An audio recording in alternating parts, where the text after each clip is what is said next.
The chains rattled against the iron bars, and the sound echoed through the stone cellar like a warning. Leora froze at the bottom of the staircase, her bare feet cold against the damp floor, her heart pounding so loudly she was sure it could be heard through the walls. 3 days. That was how long the guards had whispered about it in the kitchen, their voices low and afraid. 3 days since the alpha heir of the Voss estate had stopped eating, stopped speaking, stopped being anything close to human. She was not supposed to be here.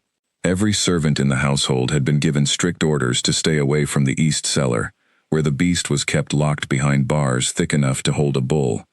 But Leora had never been very good at following orders that made no sense to her, and nothing about leaving a starving creature alone in the dark made any sense at all.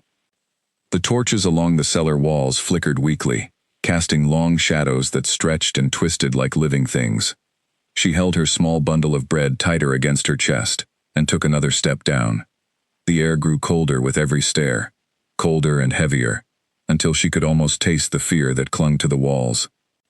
At the bottom, she saw it. Him. The cage stood in the center of the room, a massive iron structure built to contain something far larger than any man. Inside, curled against the farthest corner, was a shape so big it barely fit within the bars. Dark fur, matted and dull, covered a body that trembled with each shallow breath. Claws longer than her fingers dug into the stone floor, and even from this distance, she could see his ribs pressing against his sides, sharp and visible beneath the fur, a clear sign of how long he had refused to eat. Leora had heard the stories, of course. Everyone had. Damien Voss, heir to one of the most powerful alpha bloodlines in the region, had undergone a ritual meant to help him control the beast within him, a wild and ancient power that all alphas carried, but few ever fully unleashed. Something had gone wrong. The ritual, instead of taming the beast, had unleashed it completely, trapping Damien inside his own body, while the beast took full control. Now here he was, reduced to something that no longer resembled a man, locked away by his own family, because they did not know what else to do with him. She should have turned around. She should have gone back upstairs, finished her chores, and forgotten she had ever seen this place. Omegas like her had no business getting involved with alpha affairs, especially not affairs belonging to a family as powerful and dangerous as the Voss line. She had no pack, no protector, no one who would come looking for her if something happened. She was exactly the kind of person who was supposed to disappear quietly and never be noticed. But she could not make herself leave. Slowly, carefully, she stepped closer to the cage. The beast's head lifted at the sound of her footsteps, and 2 golden eyes locked onto her from the darkness. They were not the mindless eyes of an animal. There was something in them, something sharp and aware, something that looked almost like exhaustion mixed with despair. For a moment, neither of them moved. She stood frozen just outside the reach of the bars, and he watched her with an intensity that made her breath catch in her throat. "I'm not here to hurt you," she said softly, her voice barely above a whisper. "I know you probably can't understand me, but I brought you something." She knelt down slowly, keeping her movements small and unthreatening, and unwrapped the small piece of bread she had saved from her own dinner. It was not much, just a heel of stale bread and a small piece of dried meat, but it was more than anyone else had offered him in 3 days, according to what she had heard the guards say. She held it out through the bars, her hand trembling slightly, though she was not entirely sure if it was from fear or something else entirely. The beast's nostrils flared as he caught the scent of the food, but he did not move. He simply stared at her, unmoving, as if trying to understand why a stranger would come to him when even his own family had not. "Please," she said, "you need to eat something. You'll die if you keep this up." For a long moment, nothing happened. Leora's arm began to ache from holding it outstretched for so long, but she refused to pull back. Something told her that if she gave up now, she would lose whatever fragile thread of trust she was trying to build. Then, slowly, the beast moved. He did not lunge or snarl the way she might have expected. Instead, he shifted his massive body forward with a kind of careful, deliberate movement, as though he were afraid of frightening her away. His head lowered toward her outstretched hand, and for one terrifying second, she thought he might take her fingers along with the bread. Instead, he took the bread gently from her palm, his teeth barely grazing her skin, and pulled back into the shadows to eat. Leora let out a breath she had not realized she was holding. Relief flooded through her. followed quickly by something else. Something she could not quite name. Pride, maybe. Or hope. "There," she whispered. "That wasn't so hard, was it?" The beast said nothing, of course. He could not speak in this form. But as he ate the small offering she had brought, his golden eyes remained fixed on her, watching her every movement with an intensity that made her feel, for the first time in longer than she could remember, truly seen. She stayed for a while longer, sitting just outside the cage, talking quietly about nothing in particular. She told him about the kitchen, about how the head cook always burned the morning bread, if no one reminded her to check the oven. She told him about the other maids, some kind, some cruel, and how she had learned to keep her head down and her opinions to herself. She told him about her life before she came to the Voss estate, about losing her family young and being passed from household to household, never quite belonging anywhere. She did not know why she told him all of this. Perhaps it was because he could not judge her, could not repeat her words to anyone else, could not use her weaknesses against her, the way so many others had over the years. Or perhaps it was simply because, for the first time in a very long time, she felt like someone was actually listening. When she finally rose to leave, the beast let out a low sound, not quite a growl, not quite anything else she could name. It almost sounded like a question. "I'll come back," she said, surprising herself with how certain she sounded. "Tomorrow, I promise." She did not know, as she climbed the stairs back toward the world of chores and orders and quiet suffering, that this promise would change everything.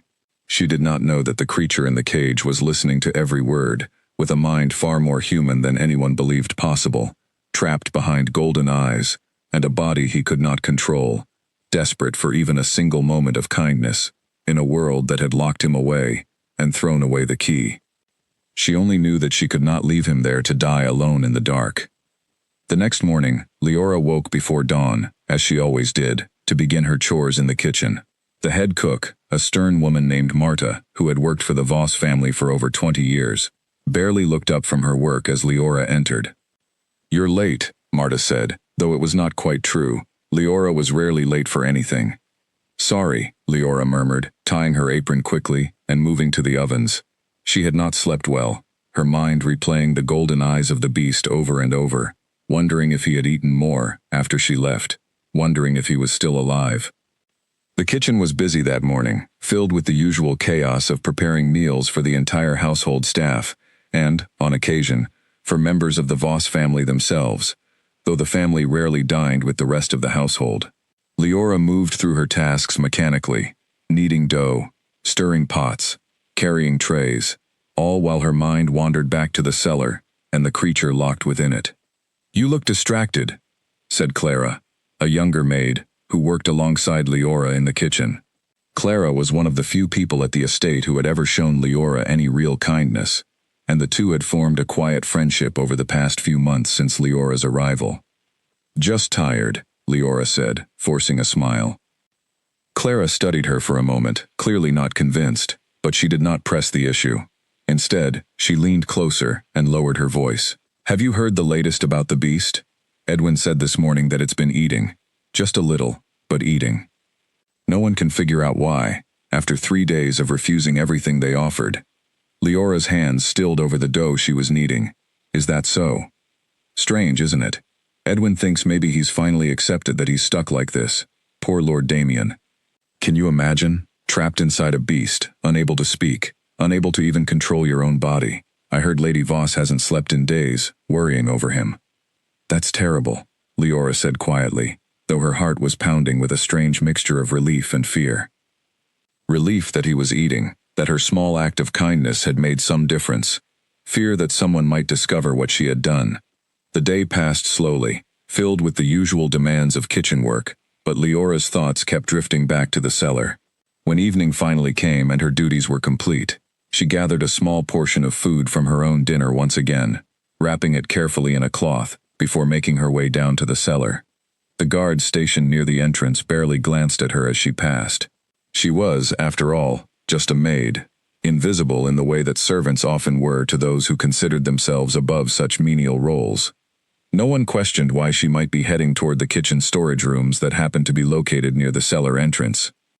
When she reached the bottom of the stairs, she found the beast in the same position as the night before, curled in the corner of his cage, though he lifted his head the moment he sensed her presence. His golden eyes found hers immediately, and something in his expression seemed to soften, though she could not be certain if she was imagining it.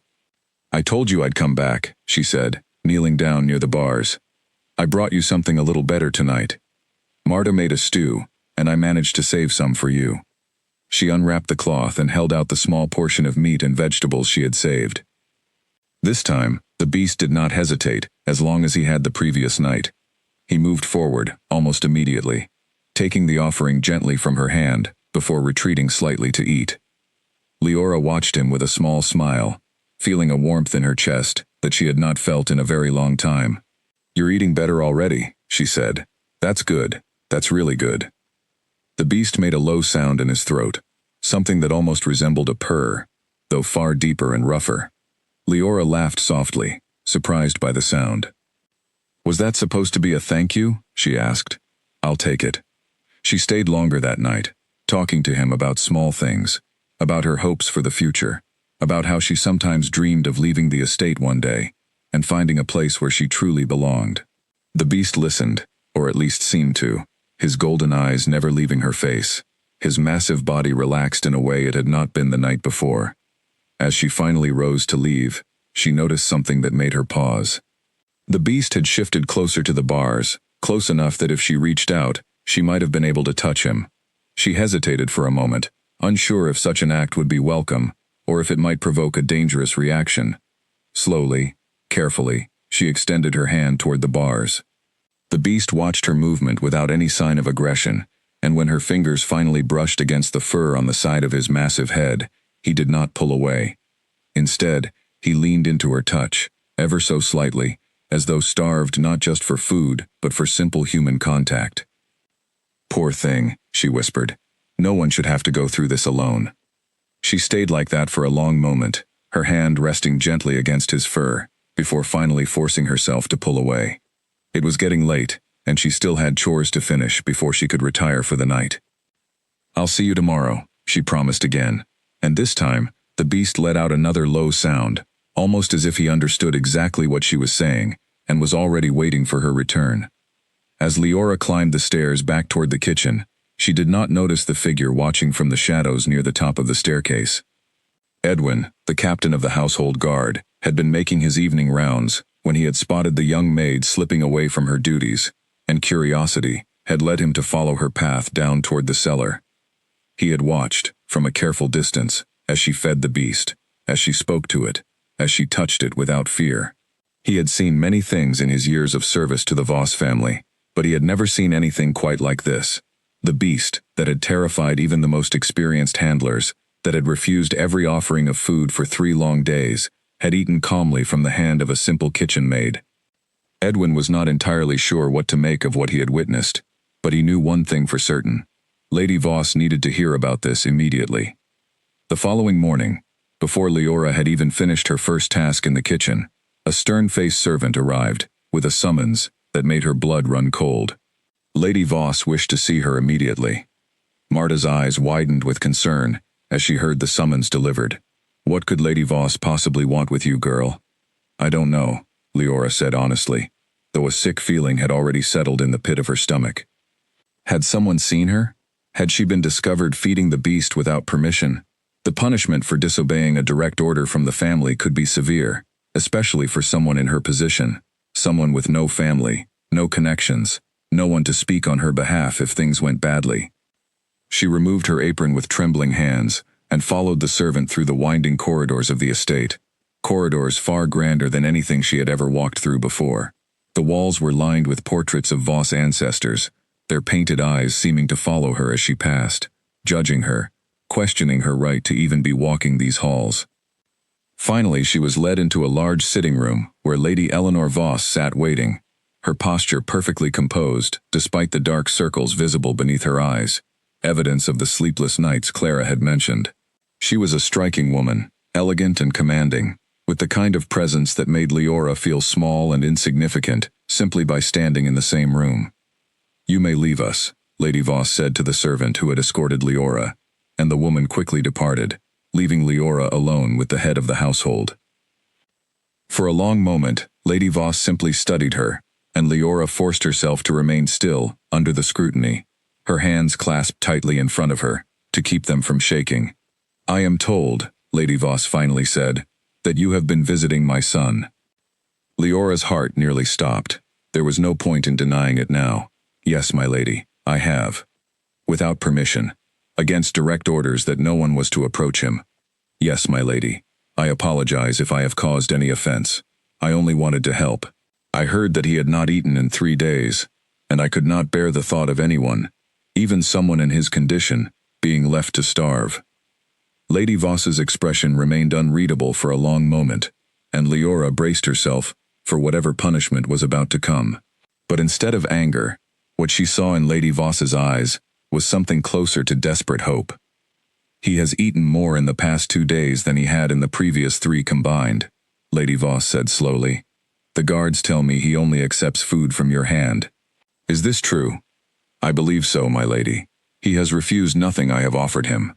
Lady Voss rose from her seat and walked slowly toward the window, staring out at the estate grounds with an expression of deep exhaustion.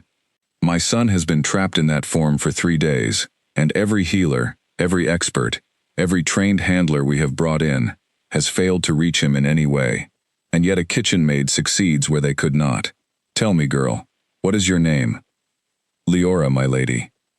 "Leora." Lady Voss turned back to face her. "I am not going to punish you for disobeying orders that clearly should never have been given in the first place. Instead, I have a proposition for you. I want you to continue caring for my son, officially, as his appointed caretaker. You will be moved to quarters closer to the cellar, and you will be given whatever resources you need to help him recover." Leora stared at her in stunned silence, hardly able to believe what she was hearing. "My lady, I am only a kitchen maid. I have no training in caring for someone in his condition." "You have something far more valuable than training," Lady Voss said. "You have his trust. That is something none of our experts have managed to earn in 3 days of trying.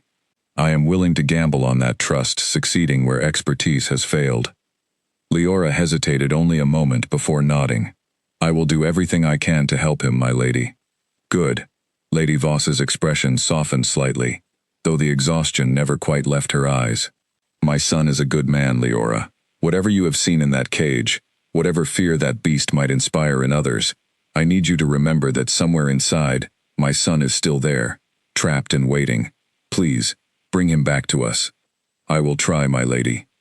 I promise you, I will try." As Leora left the sitting room and made her way back toward the kitchen to gather her few belongings before moving to her new quarters, she felt the weight of the responsibility settling onto her shoulders like a physical thing. She had come to the cellar 3 nights ago simply because she could not bear to see a creature suffer alone in the dark. She had never imagined that such a simple act of kindness would lead to this, to being entrusted with the recovery of an alpha heir, to becoming the one thread of hope that an entire powerful family was now depending on. She did not know, as she packed her small collection of belongings into a worn bag, that the danger surrounding Damien Voss ran far deeper than anyone in the household yet realized.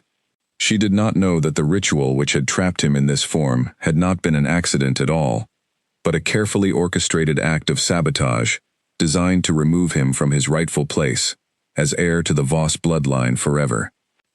All she knew, as she made her way back down to the cellar that evening with a proper meal prepared specifically for the beast, was that somewhere behind those golden eyes, a man was waiting for someone to finally see him as more than a monster to be feared and locked away.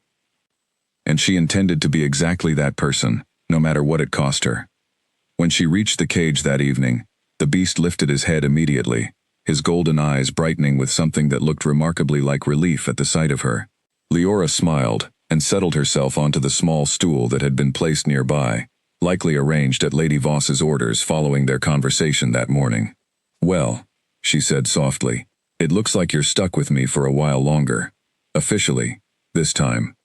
The beast made a low sound, and for the first time, Leora could have sworn it almost sounded like something close to relief, or perhaps even gratitude.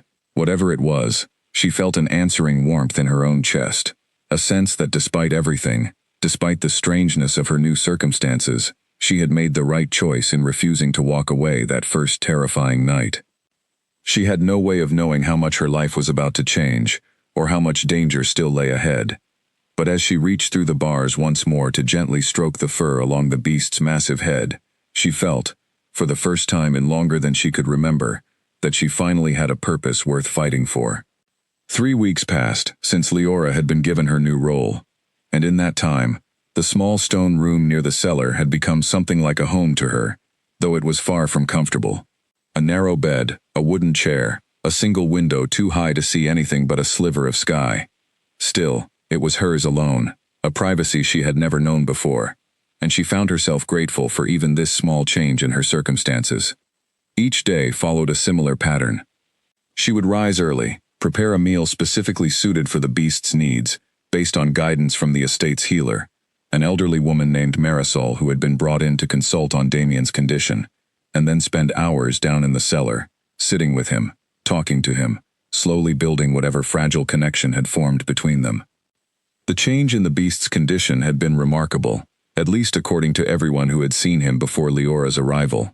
His fur had regained some of its former shine, his ribs no longer protruded so sharply, and his movements had grown steadier and more controlled.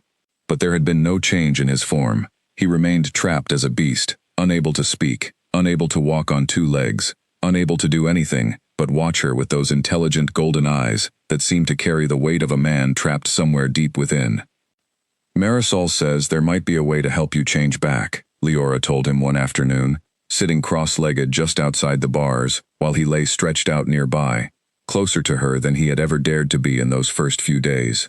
But she doesn't know for certain what caused this, so she doesn't know exactly what might fix it. The beast let out a low huff, almost sounding frustrated, and Leora reached out to place a comforting hand against his side.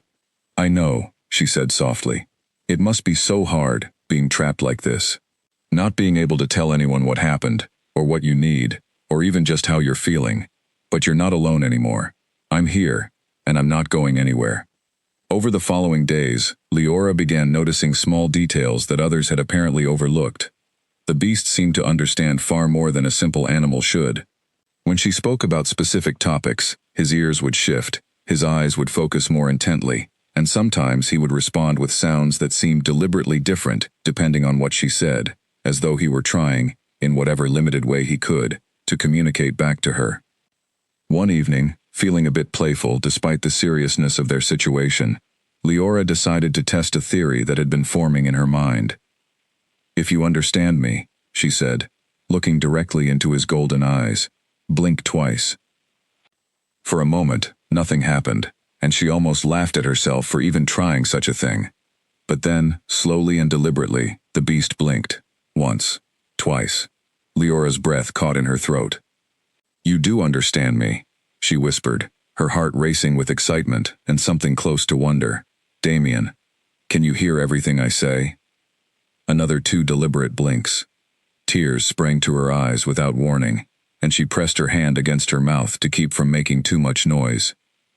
All this time, she had wondered if her conversations were truly reaching him, or if she was simply talking to fill the silence, comforting herself as much as trying to comfort him. But now she knew the truth. He had been listening, understanding, trapped inside a body that would not let him respond in any way beyond these small, careful signals. "I'm so sorry," she said, her voice thick with emotion. "I'm so sorry you've been trapped like this, able to hear and understand everything, but unable to tell anyone. That must have been so lonely, even with people around you." The beast shifted closer to the bars, and this time, it was Leora who reached through without hesitation, wrapping her arms as best she could around his massive neck in something like an embrace. He remained perfectly still, allowing the contact, and she could have sworn she felt him lean into her touch, seeking whatever small comfort she could offer. From that day forward, their communication grew steadily more sophisticated. Leora developed a simple system of questions that he could answer with blinks or small movements of his head, allowing him to express basic thoughts and preferences for the first time since the ritual had trapped him in this form. She learned that he had memories of everything that had happened since the transformation, that he had been fully aware during those horrible 3 days when he refused all food out of despair, believing that no one cared whether he lived or died in this condition. She learned, too, through careful and patient questioning, fragments of what had happened the night of the ritual. He remembered pain, unbearable and overwhelming, and voices that did not belong to the healers who were supposed to be helping him.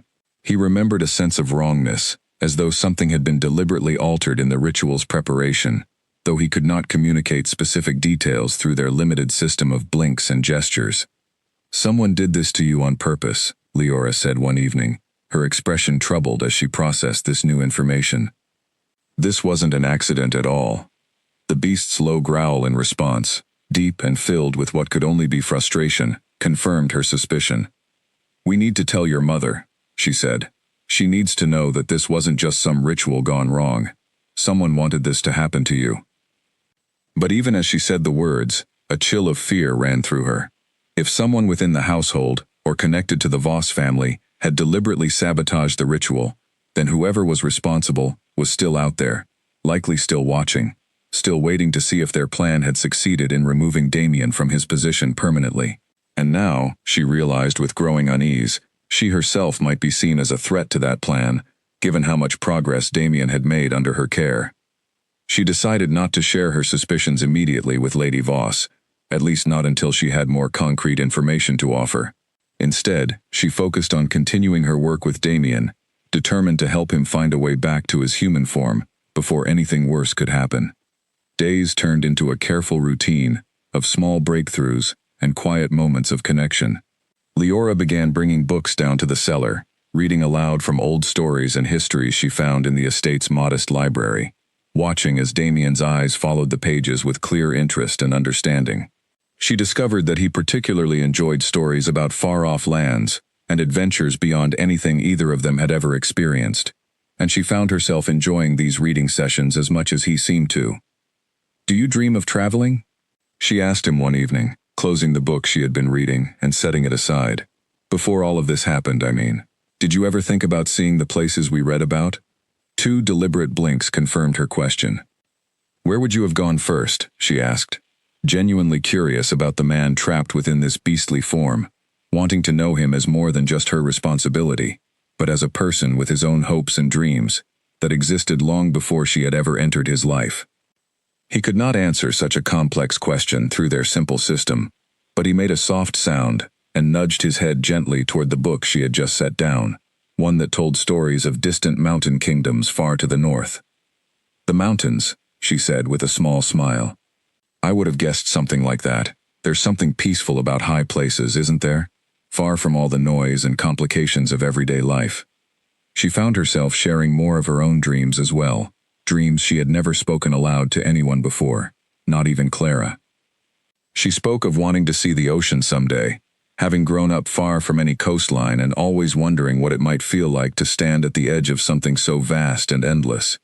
She spoke of wanting, more than anything, to belong somewhere, to have people who genuinely cared whether she lived or died, rather than simply seeing her as a convenient pair of hands to complete necessary chores. Damien listened to all of this with an intensity that made her feel, despite his current form, more understood than she had felt with almost anyone else in her life. There was something about speaking to someone who could not judge her with words, who could only offer silent, attentive presence in return, that made her feel safe enough to be completely honest for the first time in years. One night, as a particularly fierce storm rolled through the region, thunder crashing loudly enough to shake the ancient stones of the estate, Leora noticed Damien growing increasingly agitated. His usual calm demeanor shifted into something more restless, his massive body pacing back and forth within the confines of his cage, his golden eyes darting nervously toward the small barred window high above that let in flashes of lightning. "Hey," she said softly, moving closer to the bars, despite the obvious tension radiating from him. "It's all right. It's just a storm. It will pass soon." But her words seemed to have little effect. With each crash of thunder, Damien's agitation grew worse, until he let out a sound that was closer to a genuine roar than anything she had heard from him before, his claws scraping against the stone floor, as his entire body trembled with what could only be described as barely contained panic or rage. Leora's own heart pounded with fear, not of Damien himself, but of what might happen if his control slipped entirely during such an episode. She had read enough about the dangers alphas faced when their beast forms grew too agitated to know that this could be extremely dangerous, both for him and for anyone nearby. "Damien," she said firmly, trying to keep her voice steady despite her racing pulse. Look at me. Focus on me, not the storm. His golden eyes found hers, wild and unfocused, but at least his attention had shifted momentarily away from the source of his distress. That's it, she continued, keeping her voice as calm and steady as she could manage. Just focus on my voice. You're safe here. I'm not going anywhere. This cage cannot hurt you, and this storm cannot reach you in here. Slowly, gradually, his pacing began to slow, though his body remained tense and his breathing heavy. Leora continued speaking softly, telling him stories, singing quiet fragments of old songs she remembered from her childhood, anything to keep his focus anchored on something other than the storm raging outside. It took nearly an hour before he finally calmed enough to settle back down onto the floor of his cage, though he remained close to the bars, close to her, as though needing the reassurance of her presence to fully relax. There, she whispered, reaching through to stroke his fur gently. You did well. I know that must have been difficult. He made a low, exhausted sound and pressed his massive head against her hand, seeking whatever comfort her touch could provide. Leora stayed with him through the remainder of the storm, refusing to leave despite the late hour, unwilling to risk another episode occurring without her there to help him through it. By the time the storm finally passed and dawn's early light began filtering through the small window, Leora had fallen asleep sitting against the bars of the cage, her hand still resting against Damien's fur. When Marisol arrived early that morning to check on her patient, she found the two of them in this position, and something in her expression suggested she understood, perhaps better than anyone else in the household, exactly how significant this bond between them had become. You care for him deeply, Marisol observed quietly, careful not to wake Leora as she conducted her usual examination of Damien's condition. Damien's eyes, now open and alert despite the early hour, met the healer's gaze with something that might have been agreement, if such an expression could be read on the features of a beast. His condition continues to improve, Marisol continued, speaking as much to herself as to anyone else. Whatever bond has formed between them, it seems to be exactly what he needed. I have never seen an alpha in his condition respond so well to anything, and I have tended to many such cases over the years.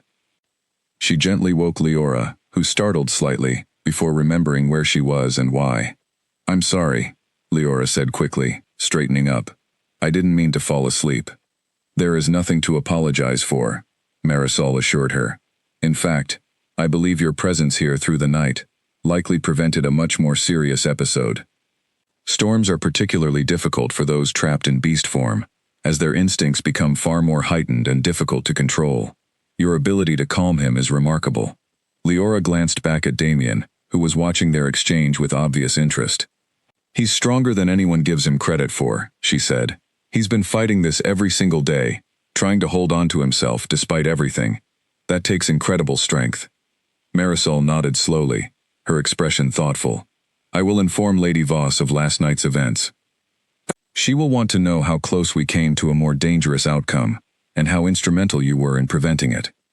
As the healer departed, Leora turned back to Damien, offering him a tired but genuine smile. We made it through the night, she said. Together. That has to count for something, doesn't it? His response was a soft, contented sound, and for a moment, despite the exhaustion weighing on both of them, Leora felt a warmth in her chest that had nothing to do with physical comfort, and everything to do with the growing certainty that whatever this connection between them was, it had become something neither of them could easily walk away from, no matter what challenges still lay ahead. News of the storm incident spread quickly through the household staff, though most versions of the story grew more exaggerated with each retelling. By the time it reached the kitchen, some claimed that Leora had single-handedly restrained a fully enraged beast with nothing but her bare hands, while others insisted she had spoken some kind of ancient calming words passed down through Omega bloodlines. Leora found the rumors both amusing and uncomfortable, unwilling to correct people directly, but equally unwilling to let such tales grow completely out of control. You're becoming quite the legend around here, Clara teased one morning, as the two worked side by side preparing breakfast for the staff. The maid who tamed the untamable beast. They'll be writing songs about you soon. Please don't encourage them, Leora said, though a small smile tugged at her lips despite her words. It wasn't anything so dramatic. I just talked to him, that's all. That's all, Clara repeated with obvious skepticism. Leora, no one else has managed to get within 10 feet of that cage without him becoming aggressive. You've been down there every single day for weeks now, and from what I hear, he's calm as anything whenever you're around. That's not nothing. Leora did not respond immediately, focusing instead on kneading the dough in front of her with perhaps more force than necessary. The truth was far more complicated than anything she could easily explain to Clara, or to anyone else for that matter. How could she possibly explain that the beast everyone feared was, in fact, a fully aware and intelligent man trapped within a form he could not control, a man she had grown to know intimately through months of quiet conversation and careful observation? How could she explain the strange, unexpected bond that had formed between them, one that felt increasingly significant with each passing day? I just don't want anyone to be afraid of him unnecessarily, Leora finally said. He's not a monster, Clara. He's just someone going through something terrible, and he deserves compassion, not fear. Clara studied her friend for a long moment, something thoughtful crossing her expression. You really care about him, don't you? Not just as your responsibility, but as a person. Leora's hands stilled, and she felt heat rising in her cheeks despite herself. He is a person, she said carefully, regardless of what form he's currently trapped in. That's not quite what I meant, Clara said gently, but I think you know that. Before Leora could formulate a response to this observation, one that struck a little too close to feelings she had been carefully avoiding examining too closely herself, Marta called out from across the kitchen, demanding their attention for the morning's tasks. Leora was grateful for the interruption, though Clara's knowing look followed her for the remainder of their shift. That evening, as Leora made her way down to the cellar with Damien's evening meal, she found herself thinking about Clara's words more than she probably should have. Was it true? Had her feelings toward Damien evolved beyond simple compassion for someone in a difficult situation into something deeper and more complicated? She pushed the thought aside as she descended the familiar stairs, focusing instead on the practical matter of ensuring Damien received proper nutrition and continued to make progress in whatever small ways were possible given his circumstances. But when she reached the bottom of the stairs and saw him waiting, his golden eyes brightening immediately at her arrival, in a way that had become achingly familiar over the past weeks, she could not entirely dismiss the warmth that spread through her chest at the sight of him. "Good evening," she said, settling into her now familiar spot near the bars. "I brought your favorite tonight. Marta made extra of that stew you seem to like so much." Damien made a low, pleased sound as she unwrapped the meal and began feeding him small portions through the bars, a routine they had developed together over the weeks that made the process easier and more comfortable for both of them. As she fed him, she found herself studying his features more closely than perhaps she usually allowed herself to do. Despite his current form, there was something undeniably noble about his bearing, something that spoke to the man he must have been before the ritual had trapped him in this beastly shape. She wondered, not for the first time, what he had looked like as a human, what his voice might have sounded like, whether his eyes would carry the same intensity and warmth in human form that they did now. "Do you think about what you'll do once you're back to yourself?" she asked, genuinely curious, despite the somewhat painful undertone the question carried. Once he returned to human form, their current arrangement would likely end. He would resume his position as heir to the Voss family, and she would return to her previous role as a simple kitchen maid, their strange and meaningful connection reduced to nothing more than a peculiar chapter in both their lives.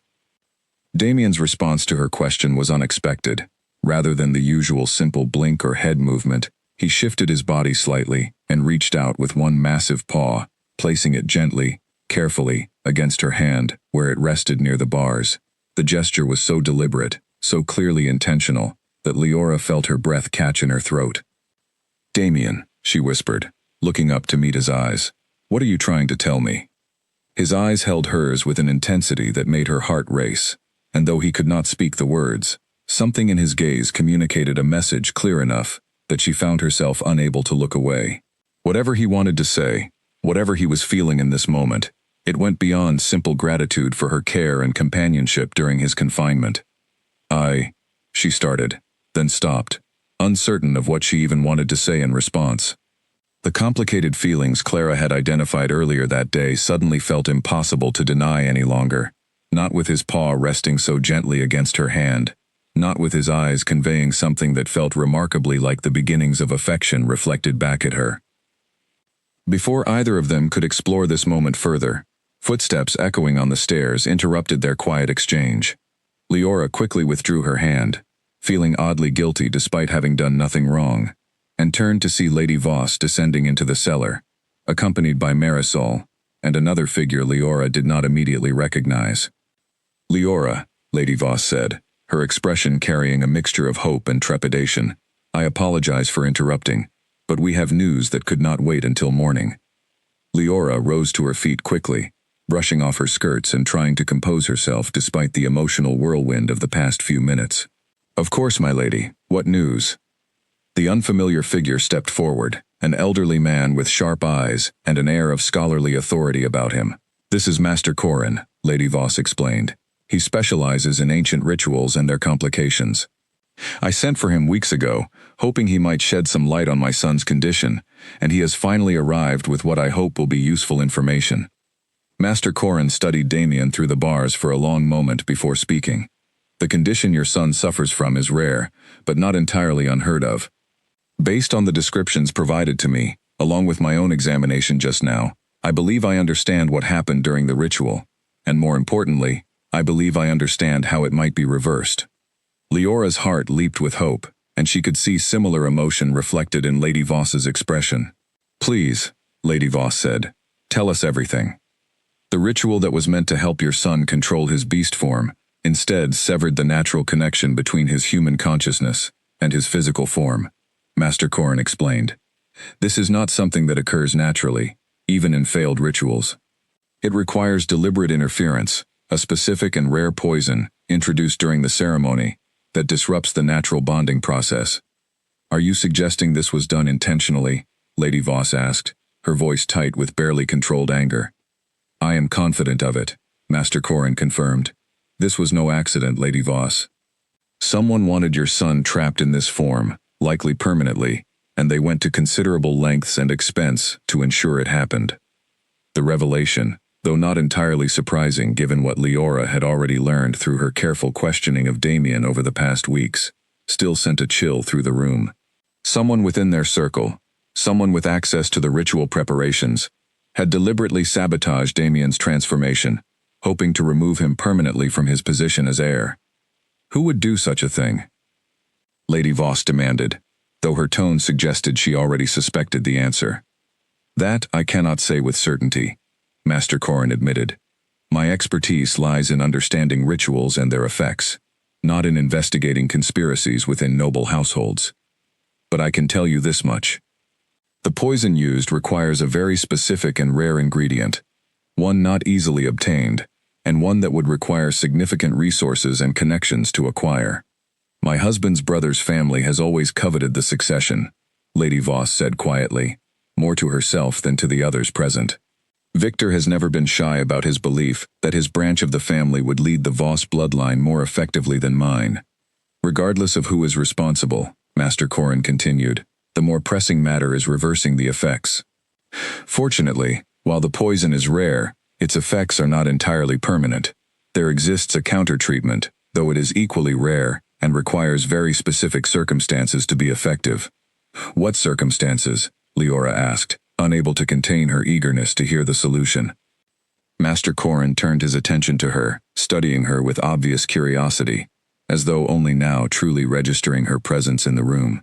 "The counter-treatment involves a rare herb known as moonbind root, which must be administered by someone the afflicted trusts completely, someone with whom a genuine emotional bond has been established. The herb alone will do nothing without this crucial element of trust and connection." Leora felt every eye in the room turn toward her, and she flushed under the sudden attention. I have been caring for him these past weeks," she said carefully. "We have developed a system of communication, and I believe he does trust me." "That much is obvious," Master Corin said, his expression thoughtful, as he glanced between Leora and Damien, clearly noting the way the beast's attention remained fixed protectively on her, even during this tense conversation. "The bond required for this treatment to succeed is not something that can be manufactured or faked. It must be genuine, built through real care and connection over time. From what I have observed in just these few minutes, I believe you may indeed possess exactly what is needed. Where can we find this moonbind root? Lady Voss asked, practical concerns overtaking her obvious relief at hearing there might be a solution at all. It grows only in specific mountain regions, several days' journey from here, Master Corin explained. I have some knowledge of where such expeditions might find it, though the journey will not be easy, and the herb itself can be difficult to identify for those without proper training. Then we shall organize an expedition immediately, Lady Voss declared. Whatever resources are required, whatever guards or supplies are necessary. I want this arranged as quickly as possible. As the adults in the room began discussing logistics and planning, Leora found herself glancing back toward Damien, whose golden eyes had never left her face throughout this entire exchange. There was hope in his expression now. Hope mixed with something else. Something that made her chest tighten with emotions she still did not fully understand or know how to name. Soon, if everything went according to plan, he would be human again. And then what would become of whatever connection had grown between them during these strange and difficult weeks? Would he still look at her the same way, once he regained his human form and all the responsibilities and expectations that came with his position as heir to the Voss bloodline? Or would this entire experience become nothing more than a strange and distant memory, quickly forgotten once his normal life resumed? She pushed these worrying thoughts aside for the moment, focusing instead on the immediate hope that Damien might finally be freed from this terrible confinement. Whatever happened between them afterward, whatever complications their evolving feelings might create, none of that mattered as much as finally helping him reclaim his humanity. I would like to accompany the expedition, Leora said suddenly, surprising herself as much as everyone else in the room with her boldness. Lady Voss turned to her with obvious surprise. That would be highly unusual, and potentially dangerous. The mountain regions where this herb grows are not easily traversed, particularly for someone unfamiliar with such terrain. With respect, my lady, Master Corin himself said the herb must be administered by someone Damien trusts completely, Leora argued. If something happens to me during the journey, or if I am unable to accompany the party for any reason, the entire expedition could be for nothing. I believe I should go, to ensure I am there the moment the herb is found and ready to be used. Lady Voss studied her for a long moment, clearly weighing the risks and benefits of such an arrangement. Finally, she nodded slowly. Very well. I will arrange for proper guards and supplies to accompany you. But Leora, I must impress upon you how seriously I take your safety in this matter. You have become invaluable to my son's recovery, and I will not risk losing you to careless danger. I understand, my lady. Thank you for trusting me with this. As the meeting concluded and plans began taking shape for the expedition, Leora found a moment to return to Damien's side before she would need to begin preparing for the journey ahead. She knelt beside the cage, taking his massive paw gently in her hands. We're going to find a way to bring you back, she said softly. I promise you that. Whatever it takes, however difficult the journey might be, I will not stop until you're able to walk beside me as yourself again. Damien's eyes held hers with an intensity that spoke louder than any words could have, and in that moment, whatever uncertainty Leora had felt about the true nature of her feelings toward him melted away entirely. Whatever happened once he regained his human form, however their circumstances might change, she knew with absolute certainty that she wanted to be there for whatever came next, not out of simple duty or compassion, but because somewhere along this strange and unexpected journey, she had fallen deeply and irrevocably for the man trapped behind those golden eyes. Preparations for the expedition moved quickly, once Lady Voss committed to the plan.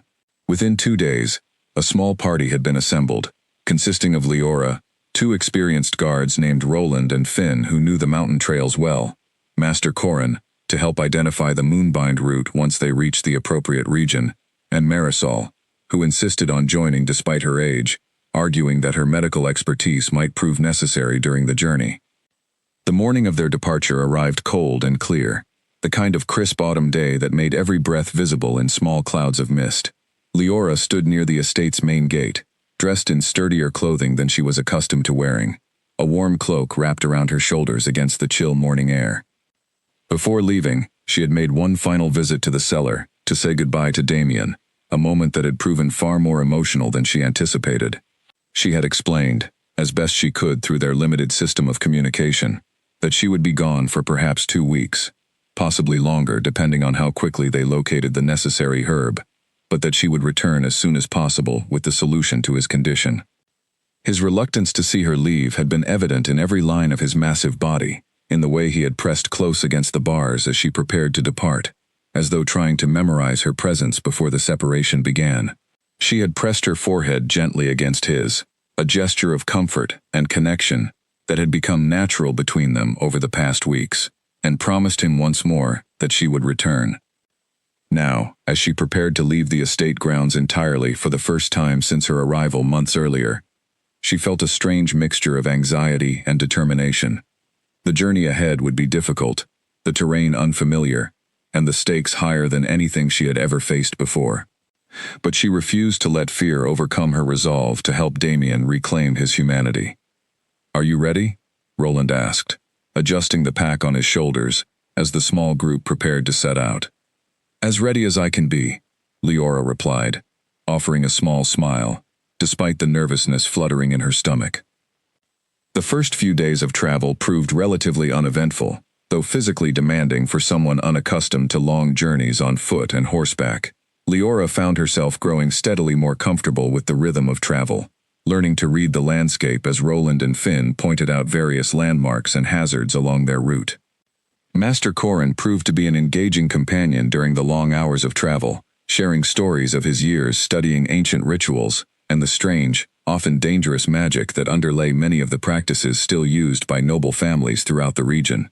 Leora found herself fascinated by his knowledge, asking countless questions about the Moonbind route and the specific process required for the treatment to succeed.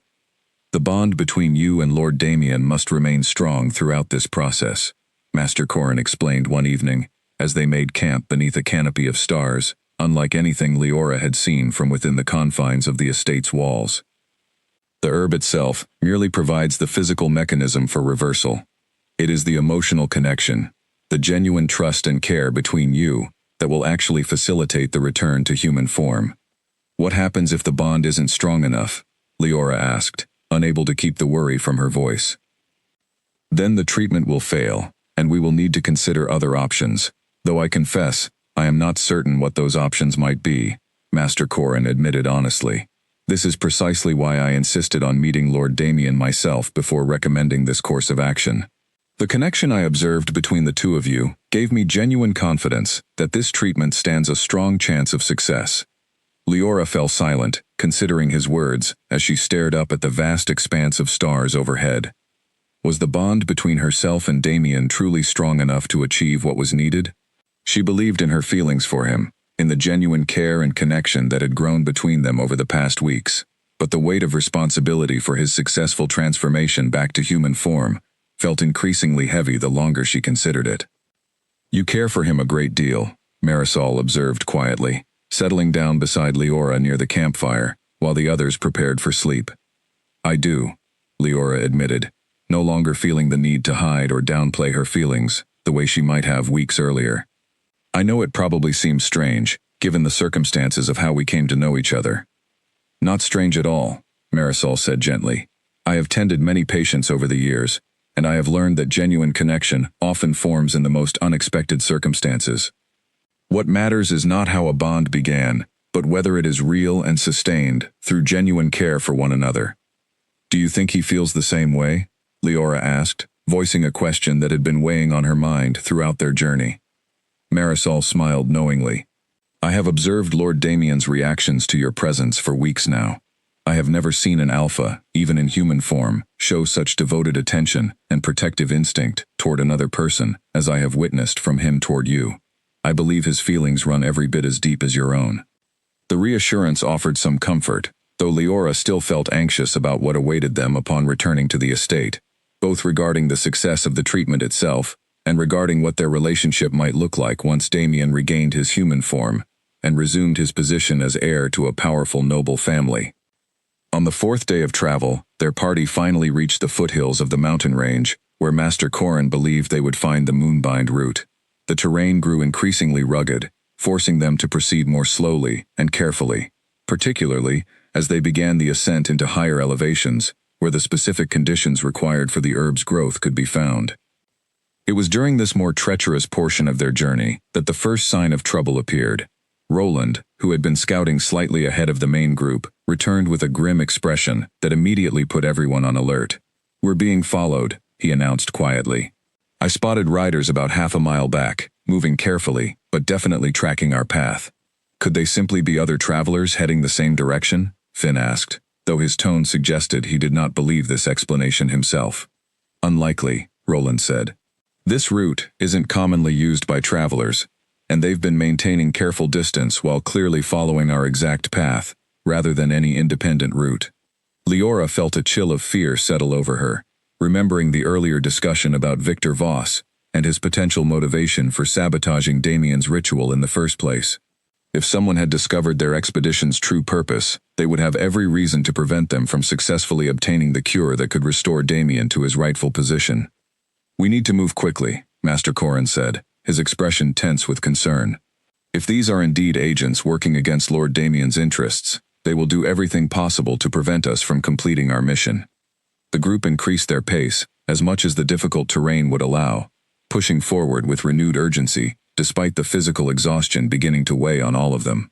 Leora found herself glancing frequently over her shoulder, though she could not spot any sign of the pursuers Roland had described, a fact that provided little comfort given his evident confidence in what he had observed.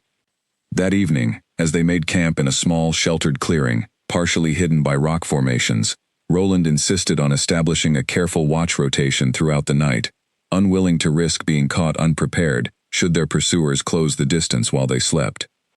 "Try to rest," he told Leora, as she volunteered to take a portion of the watch alongside him. "I know you're worried, but exhausting yourself won't help our situation. We need you alert and capable when we finally locate the Moonbind route."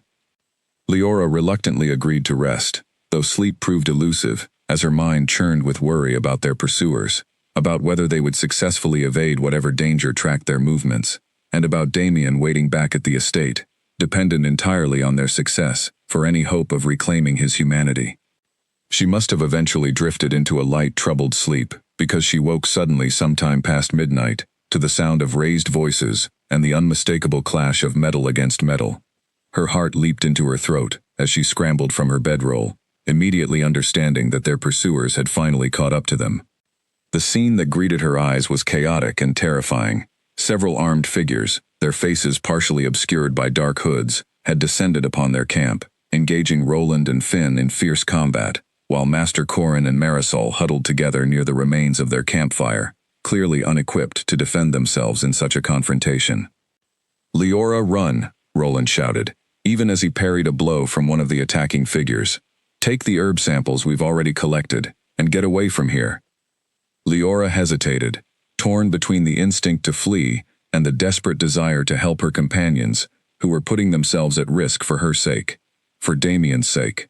But she quickly realized that she possessed no combat skills whatsoever, and remaining in the immediate area would likely only create additional complications for those actually capable of fighting back against their attackers.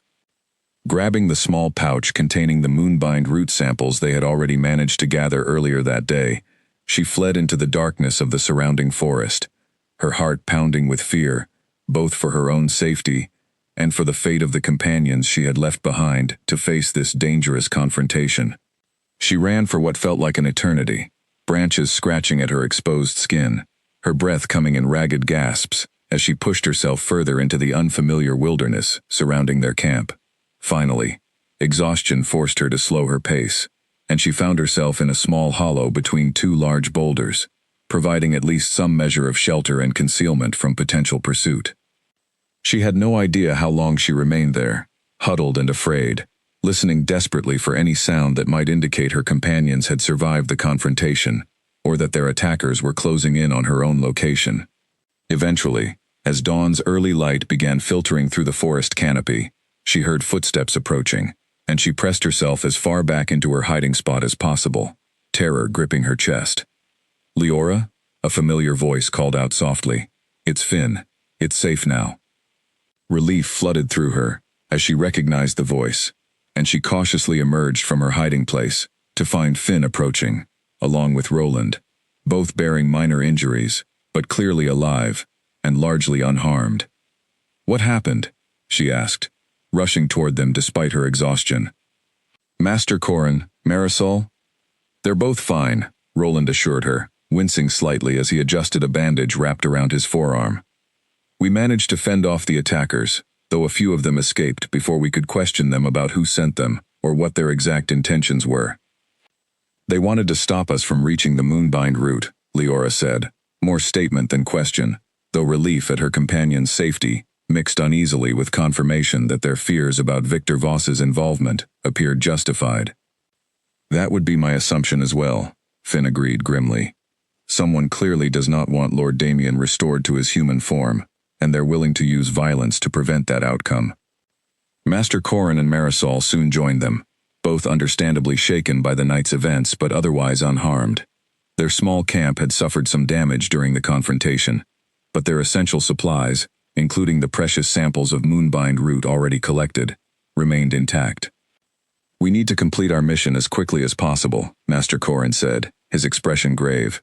"The longer we delay, the greater the risk that whoever orchestrated this attack will attempt another, perhaps with greater numbers or more skilled fighters next time."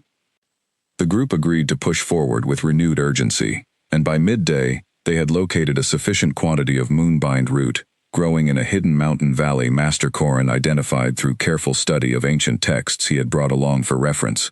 The herb itself appeared unremarkable, a small silvery plant with delicate purple flowers that seemed to glow faintly in direct sunlight, but Master Corin assured them of its potency and rarity. "We have what we need," he announced with evident relief as they carefully harvested a sufficient quantity for the treatment.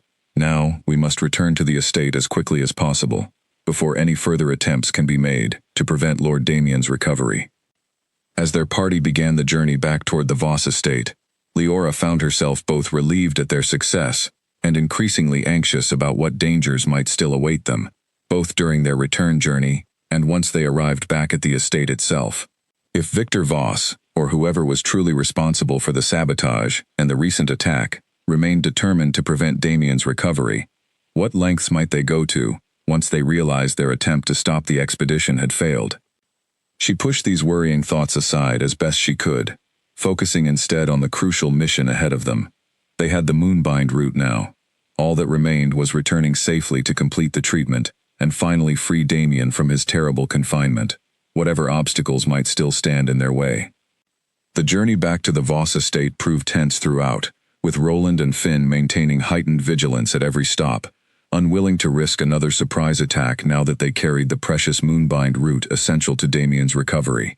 Leora found herself constantly scanning their surroundings, jumping at unexpected sounds, her nerves stretched thin by the combination of physical exhaustion and persistent worry about further danger.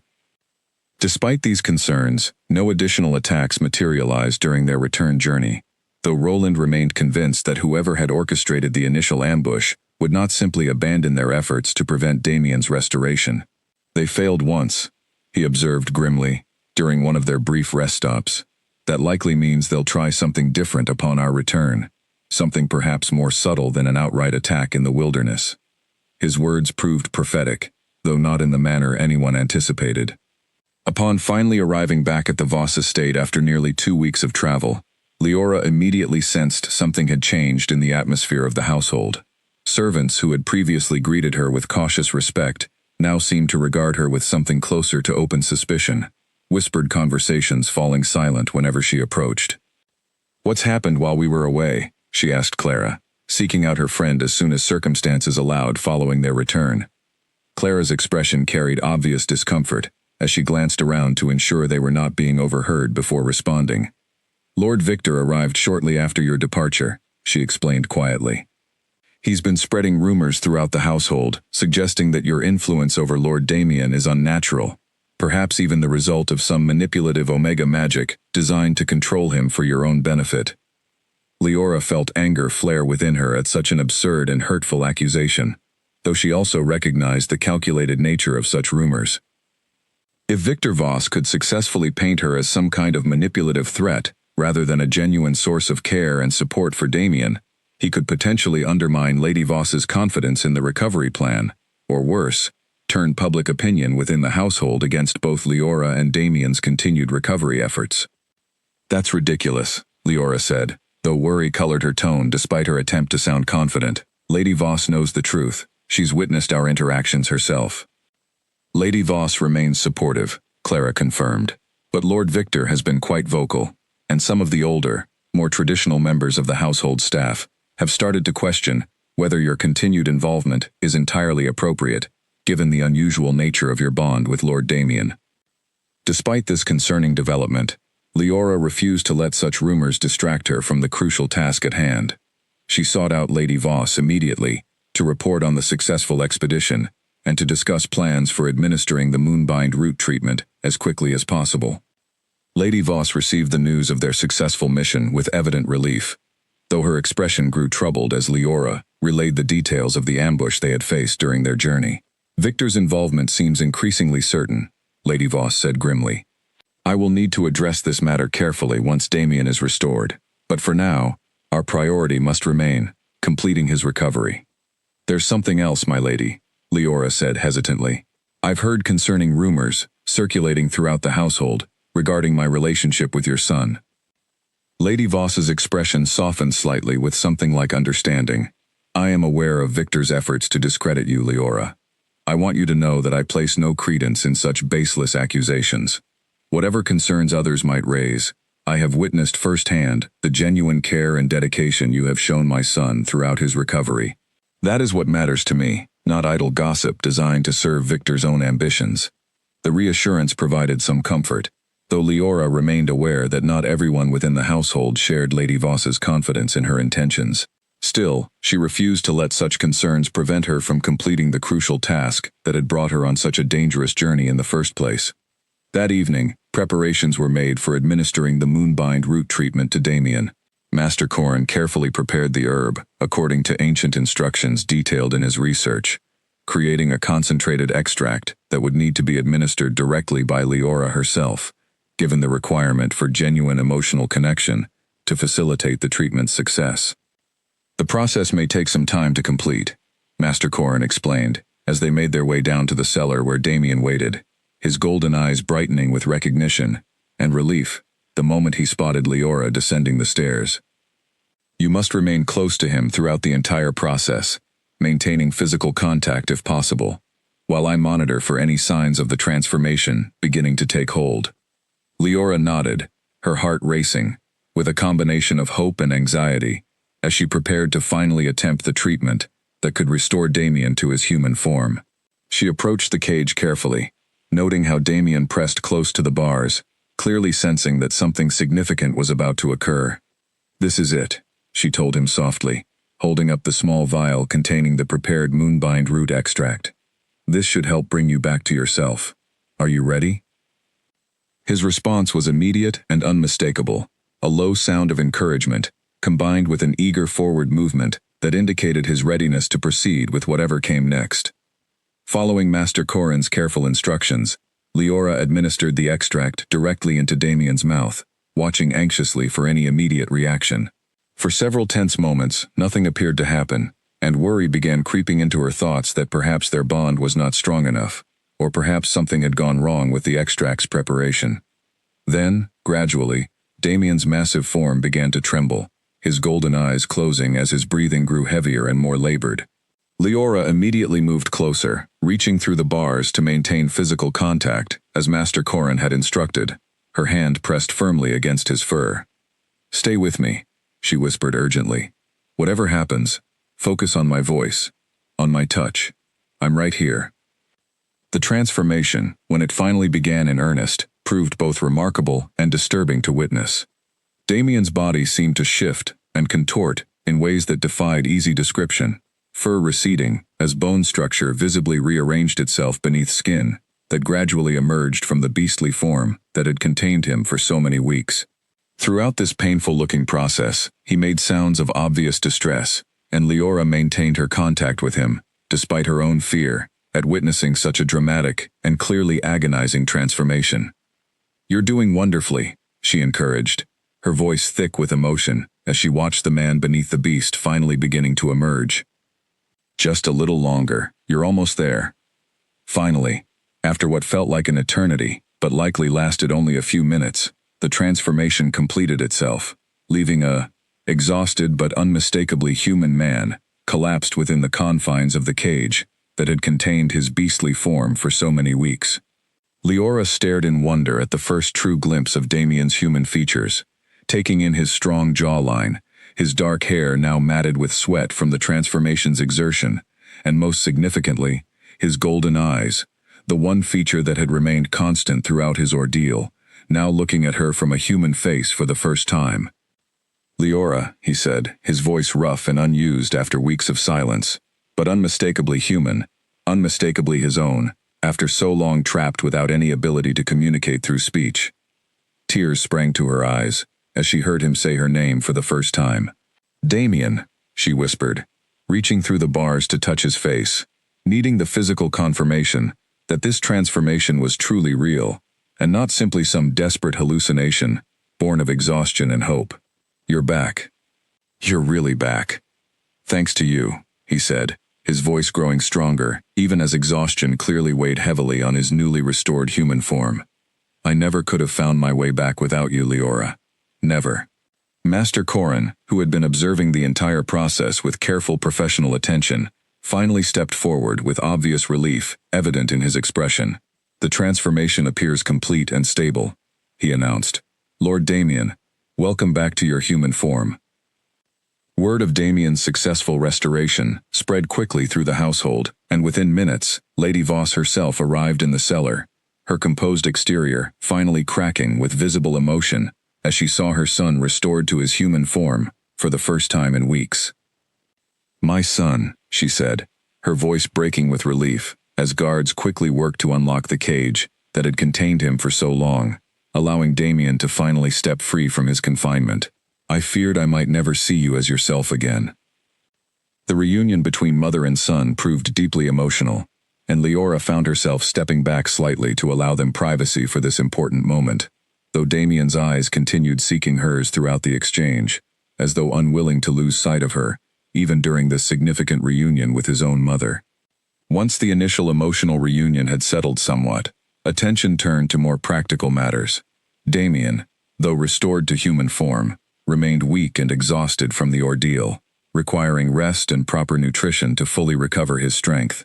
Marisol insisted on a thorough examination to ensure the transformation had not caused any lasting physical complications, while arrangements were made to move Damien to proper quarters, befitting his status as heir to the Voss household. Throughout these various proceedings, Damien remained insistent that Leora stay close by his side, refusing to allow the various servants and guards attending to him to separate them even briefly. "She stays," he said firmly, whenever anyone suggested that Leora's presence might no longer be necessary, now that his human form had been restored. "Whatever comes next, I want her with me." This insistence did not go unnoticed by the various household staff members who witnessed it, and Leora could see calculating expressions on several faces, undoubtedly already speculating about what such devotion from the newly restored heir might mean for her own position within the household, and for whatever plans Victor Voss and his allies might have been nurturing in anticipation of Damien's permanent removal from the succession. That evening, once Damien had been settled into proper quarters and had eaten a substantial meal for the first time as a human in many weeks, Lady Voss called a private meeting to discuss the concerning revelations about the sabotage that had led to this entire ordeal. "We must address Victor's likely involvement immediately," Lady Voss insisted, her expression grim with determination. "Now that you have been restored, Damien, we cannot allow him to believe he can act against our family with impunity." "Agreed," Damien said, his voice still carrying some rasp from disuse, but growing stronger with each passing hour. "But we must proceed carefully. If Victor believes we are moving against him, he may become desperate, potentially posing an even greater threat than before." Leora listened to this discussion with growing unease, understanding that whatever danger had prompted the original sabotage of Damien's ritual likely remained very much active, particularly now that their attempt to prevent his restoration through the mountain ambush had failed. Victor Voss, or whoever truly stood behind these schemes, would not simply accept defeat gracefully. "What do you propose we do?" Lady Voss asked her son, clearly deferring to his judgment now that he had been restored to a position of authority within the family. "For now, we gather evidence," Damien said thoughtfully. We need concrete proof of Victor's involvement before we can move against him publicly. Accusations alone, without substantiation, could create dangerous divisions within our extended family, and potentially even within the broader noble community, who might question our judgment in making such serious claims without proper evidence.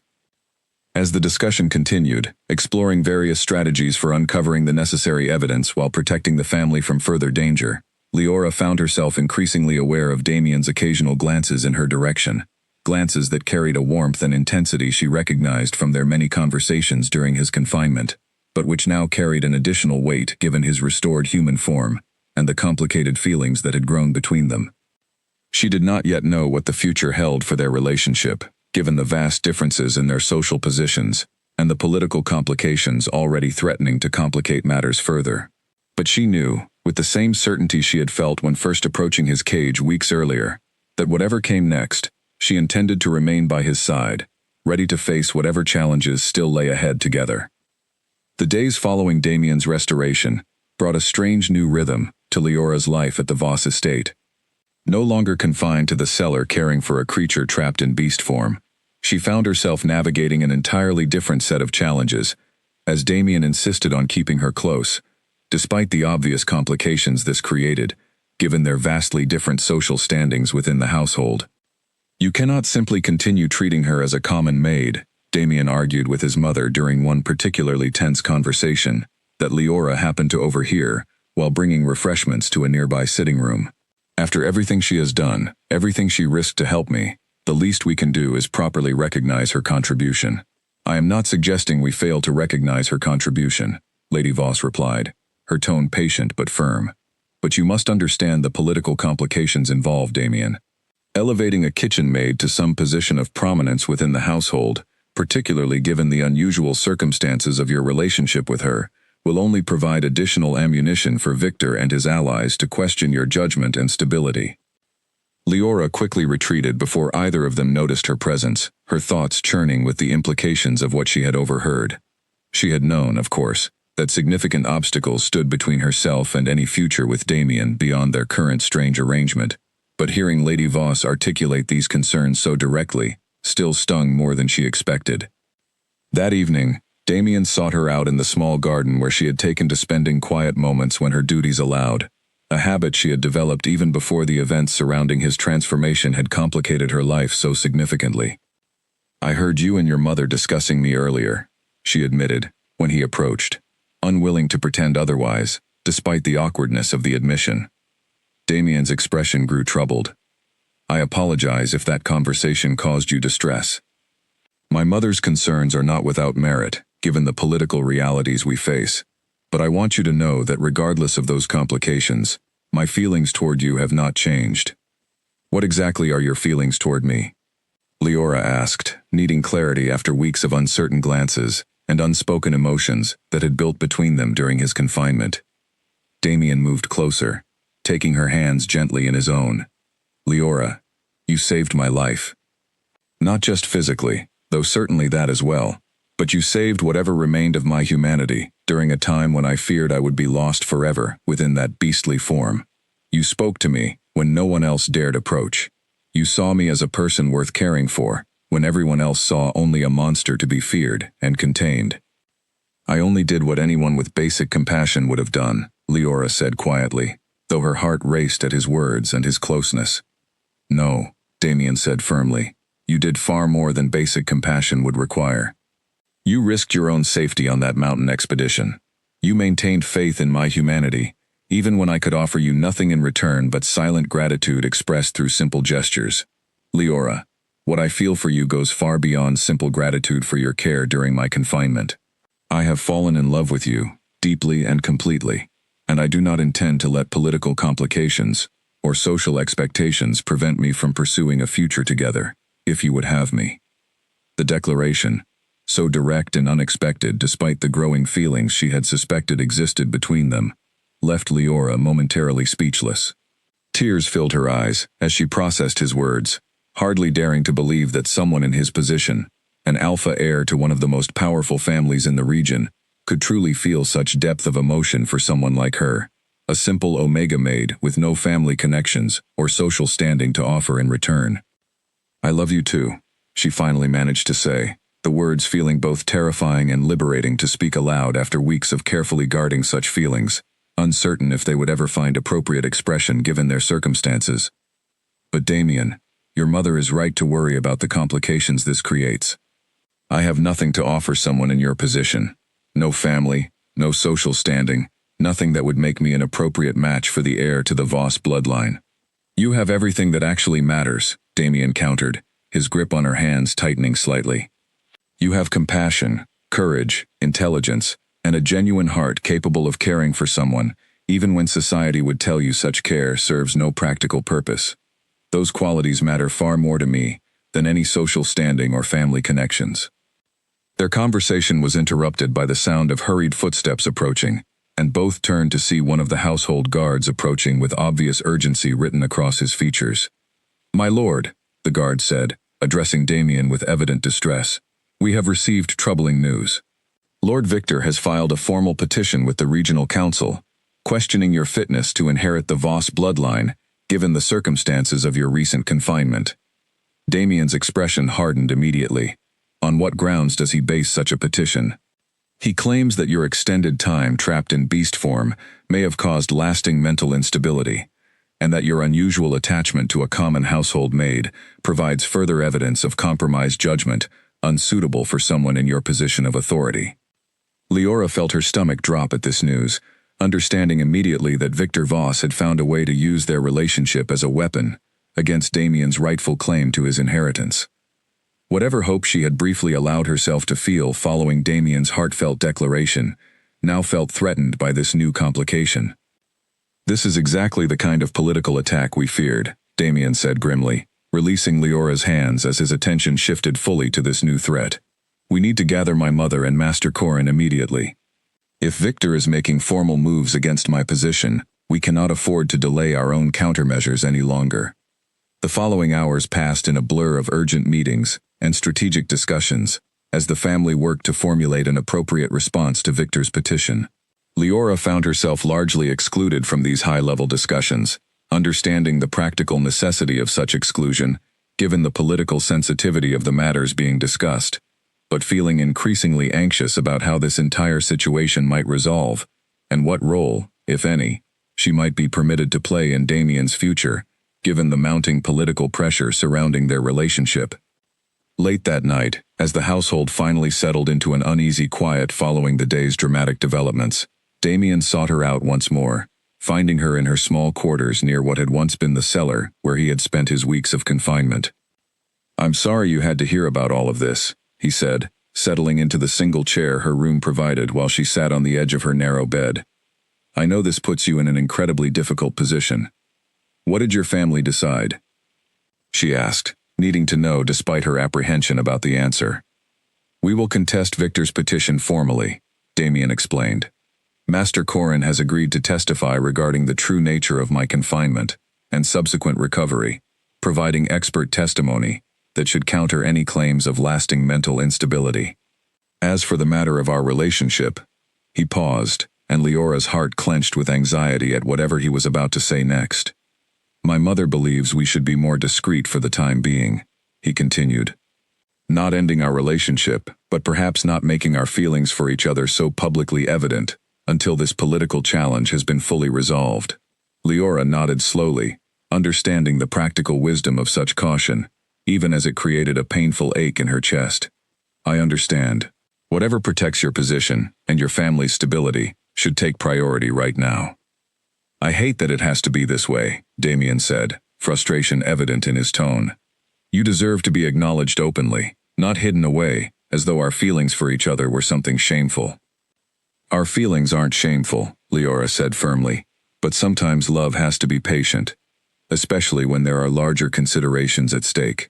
I would rather wait for the right time to be open about our relationship than risk giving Victor additional ammunition to use against you during this critical period." Damien moved from his chair to sit beside her on the narrow bed, wrapping his arms around her in a gesture that felt both comforting and bittersweet, given the complicated circumstances surrounding their relationship. "Thank you for understanding," he said softly. I promise you, once this political challenge has been resolved, I intend to make our relationship known publicly, regardless of what objections anyone might raise. They sat together in comfortable silence for a while, drawing strength and comfort from each other's presence, despite the uncertainty hanging over their future together. Finally, as the hour grew quite late, Damien reluctantly rose to return to his own quarters, pressing a gentle kiss to Leora's forehead before departing. "We will find a way through this," he promised. Together. Alone once more in her small room, Leora found herself unable to sleep, despite the exhaustion weighing on her from the day's dramatic developments. Her thoughts churned with worry about Victor's political maneuvering, about the uncertain future facing her relationship with Damien, and about what other challenges might still emerge as this dangerous conflict between the two branches of the Voss family continued to unfold. She had no way of knowing that Victor's formal petition represented only the opening move in a much more elaborate and dangerous scheme, one that would soon threaten not just Damien's political standing, but his very life once again, along with her own safety and everything they had both fought so hard to achieve together. The weeks following Victor's formal petition brought a tense and complicated period to the Voss estate. Master Corin remained as a guest, preparing his testimony for the regional council, while Lady Voss and Damien worked tirelessly to counter every claim their rival relatives had raised regarding Damien's fitness to inherit the family's position and authority. Leora, meanwhile, found herself navigating the strange reality of maintaining discretion about her relationship with Damien, while still working closely with him on various tasks related to his ongoing recovery and the political challenges facing the family. Their stolen moments together, brief conversations in quiet corners of the estate, or late evening visits after most of the household had retired for the night, had become precious interludes that helped sustain her through the otherwise stressful atmosphere pervading the household.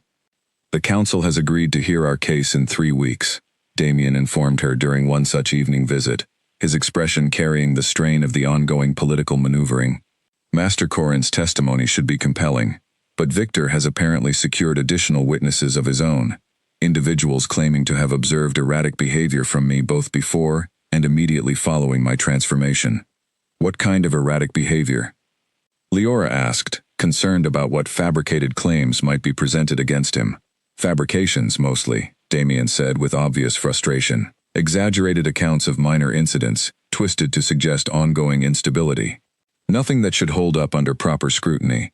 But Victor has clearly invested significant resources into building a case against my fitness to inherit, regardless of how flimsy the actual evidence might be."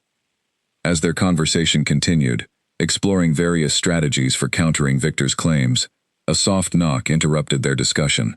Clara appeared at the door, her expression carrying obvious urgency. "I apologize for the interruption," she said, glancing nervously between Damien and Leora, clearly aware that her arrival had interrupted a private moment between them. "But there's someone here asking to see Lord Damien. He says his name is Edwin, and he claims to have important information regarding the sabotage of the original ritual." Damien and Leora exchanged glances, both recognizing the significance of this potential development.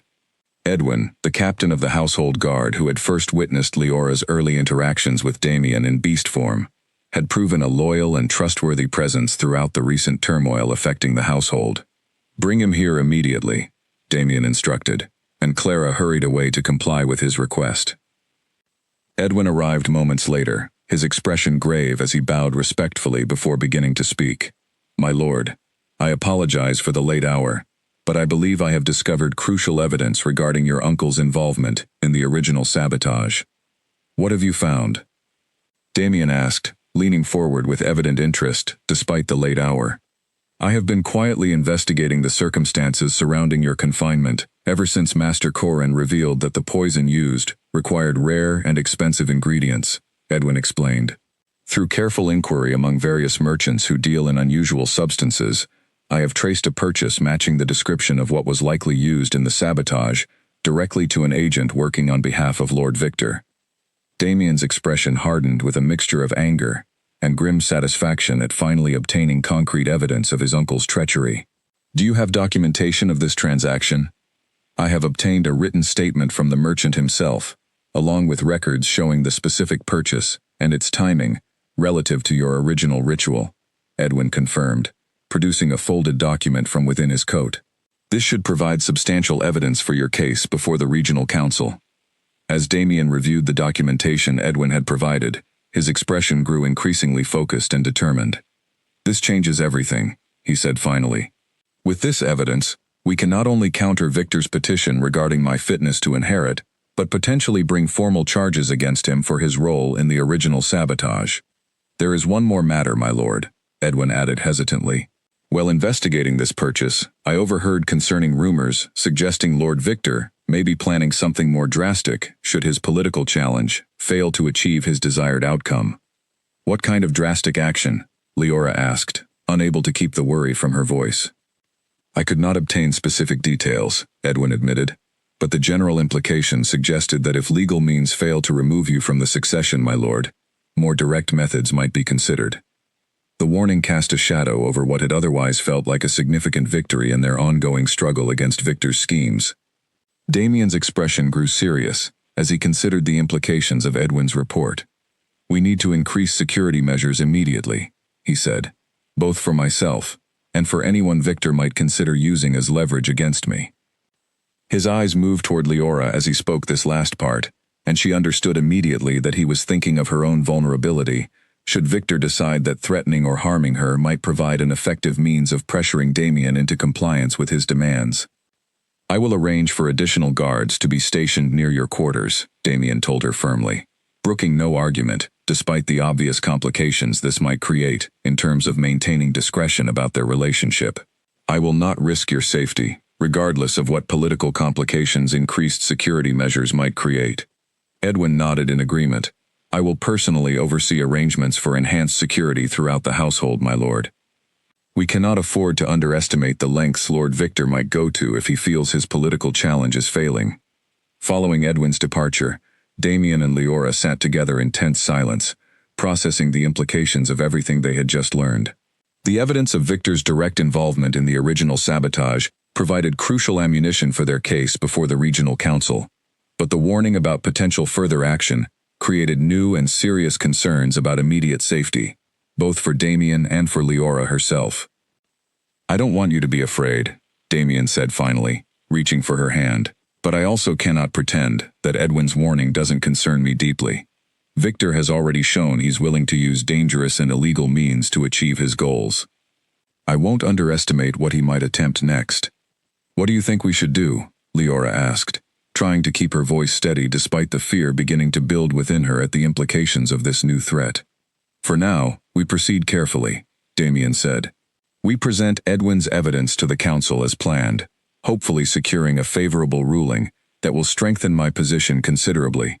But we also maintain heightened vigilance, particularly regarding your safety, until we can be certain Victor no longer poses an active threat.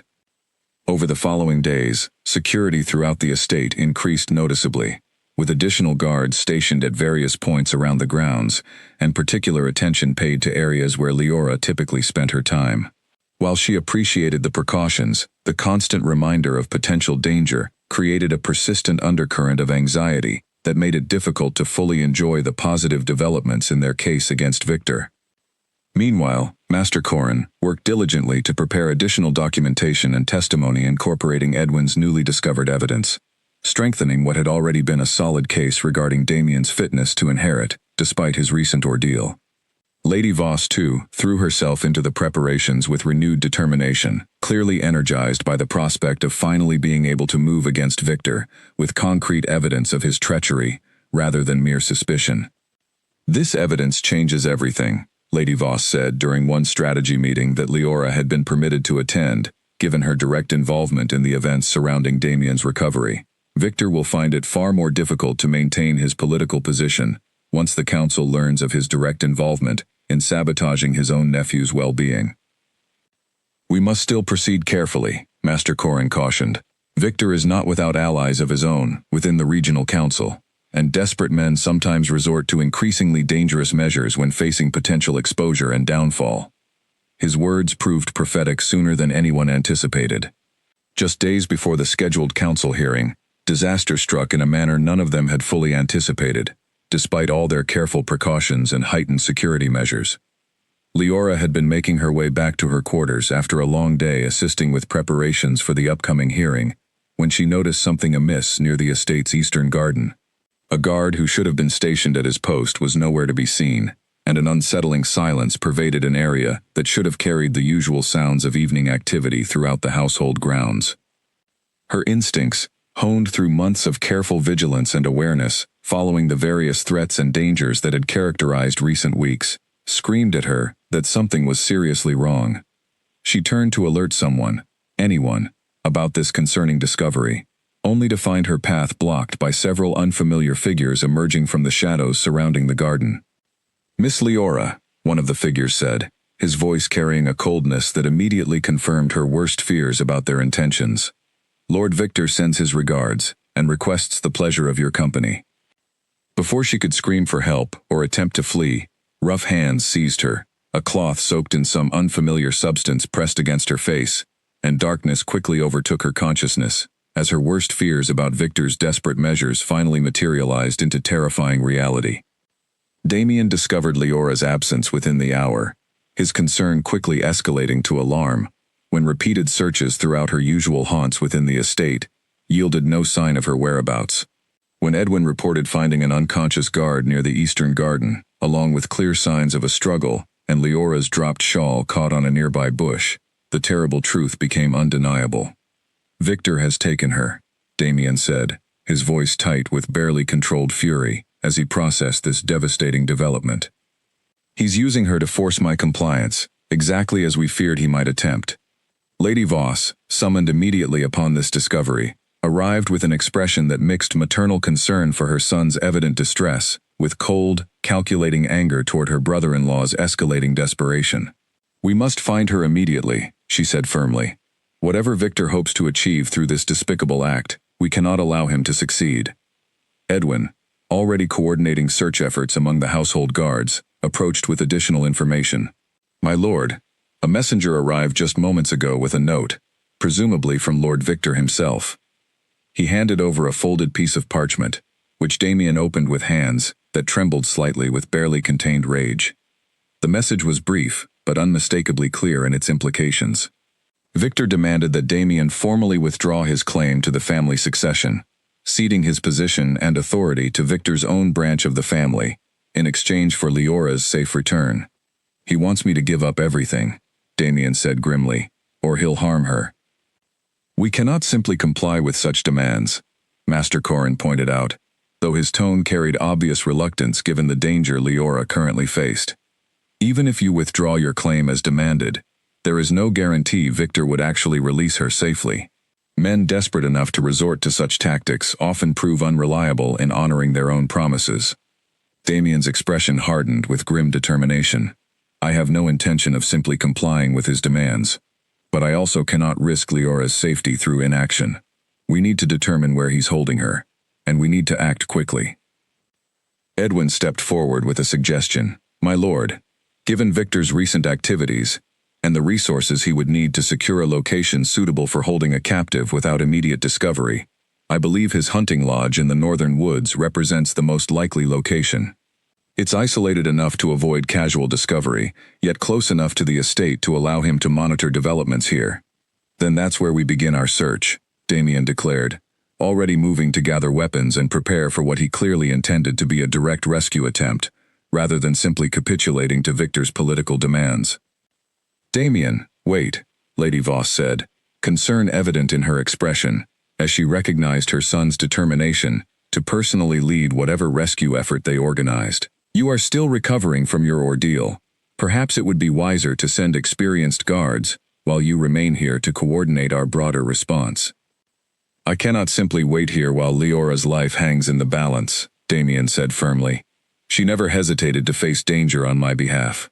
Whether feeding a beast everyone else feared, or risking her safety during our mountain expedition, I will not now abandon her to face this danger alone, while I remain safely removed from the actual rescue effort." Recognizing the futility of arguing against her son's determination, Lady Voss reluctantly agreed to his participation in the rescue mission, though she insisted on sending a substantial contingent of the household's most skilled guards to accompany him, unwilling to risk her son's safety through inadequate preparation for whatever confrontation might await them at Victor's hunting lodge.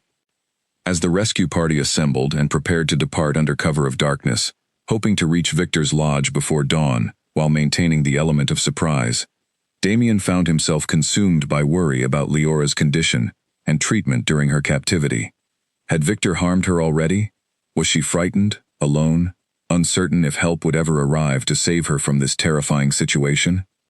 Meanwhile, Leora had regained consciousness sometime earlier, finding herself confined within a small, sparsely furnished room that she quickly deduced must be located within some kind of remote hunting lodge, based on the rustic furnishings and the sounds of forest wildlife audible through a small window too high and narrow to offer any reasonable escape route.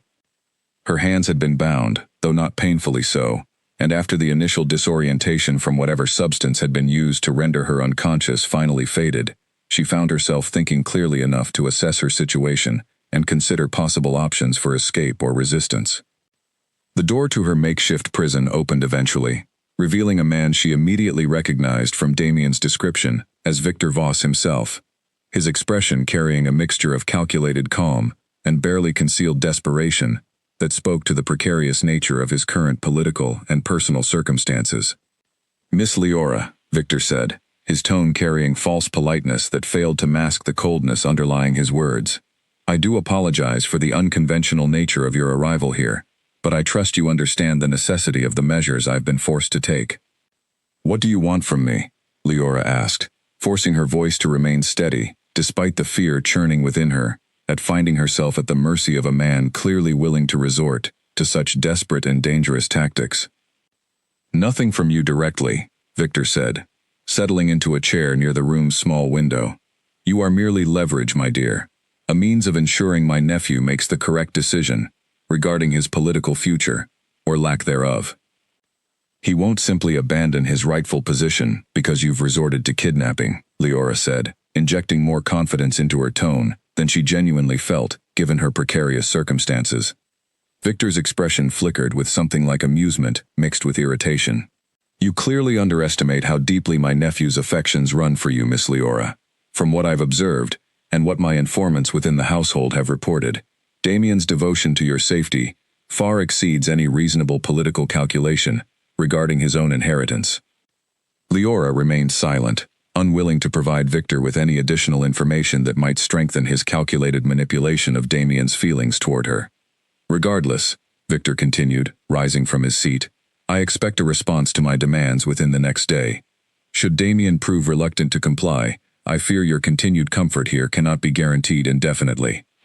The implicit threat hung heavily in the air as Victor departed, leaving Leora alone once more, with her fear and uncertainty about what fate awaited her. Should Damien's rescue efforts fail to materialize in time, or should he somehow decide that complying with Victor's demands represented the only viable path to ensuring her safety?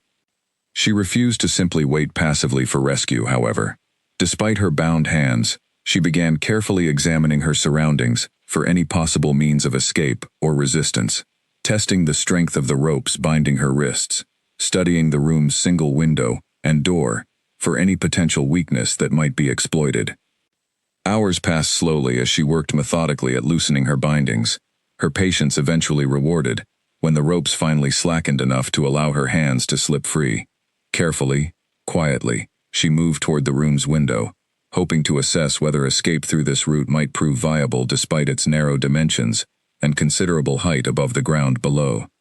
Before she could fully evaluate this potential escape route, however, the sound of approaching commotion from elsewhere within the lodge caught her attention. Shouts, the clash of weapons, sounds of a confrontation clearly underway somewhere nearby. Her heart leaped with sudden hope. Could this be Damien, finally arriving to attempt her rescue?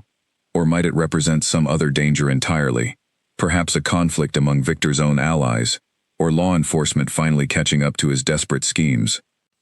The door to her room burst open suddenly, and relief flooded through her as she recognized Edwin's familiar face, his expression carrying obvious urgency mixed with evident relief at finding her apparently unharmed. "Miss Leora," he said quickly, moving to help her rise from where she had been seated near the window. "We need to move quickly. Lord Damien is currently engaging Victor's guards, but we cannot guarantee how long that confrontation will remain contained. Is Damien all right? She asked urgently, allowing Edwin to guide her toward the door despite her own desire to immediately seek out Damien and confirm his safety with her own eyes. He was uninjured when I last saw him, Edwin assured her, but we need to get you to safety immediately.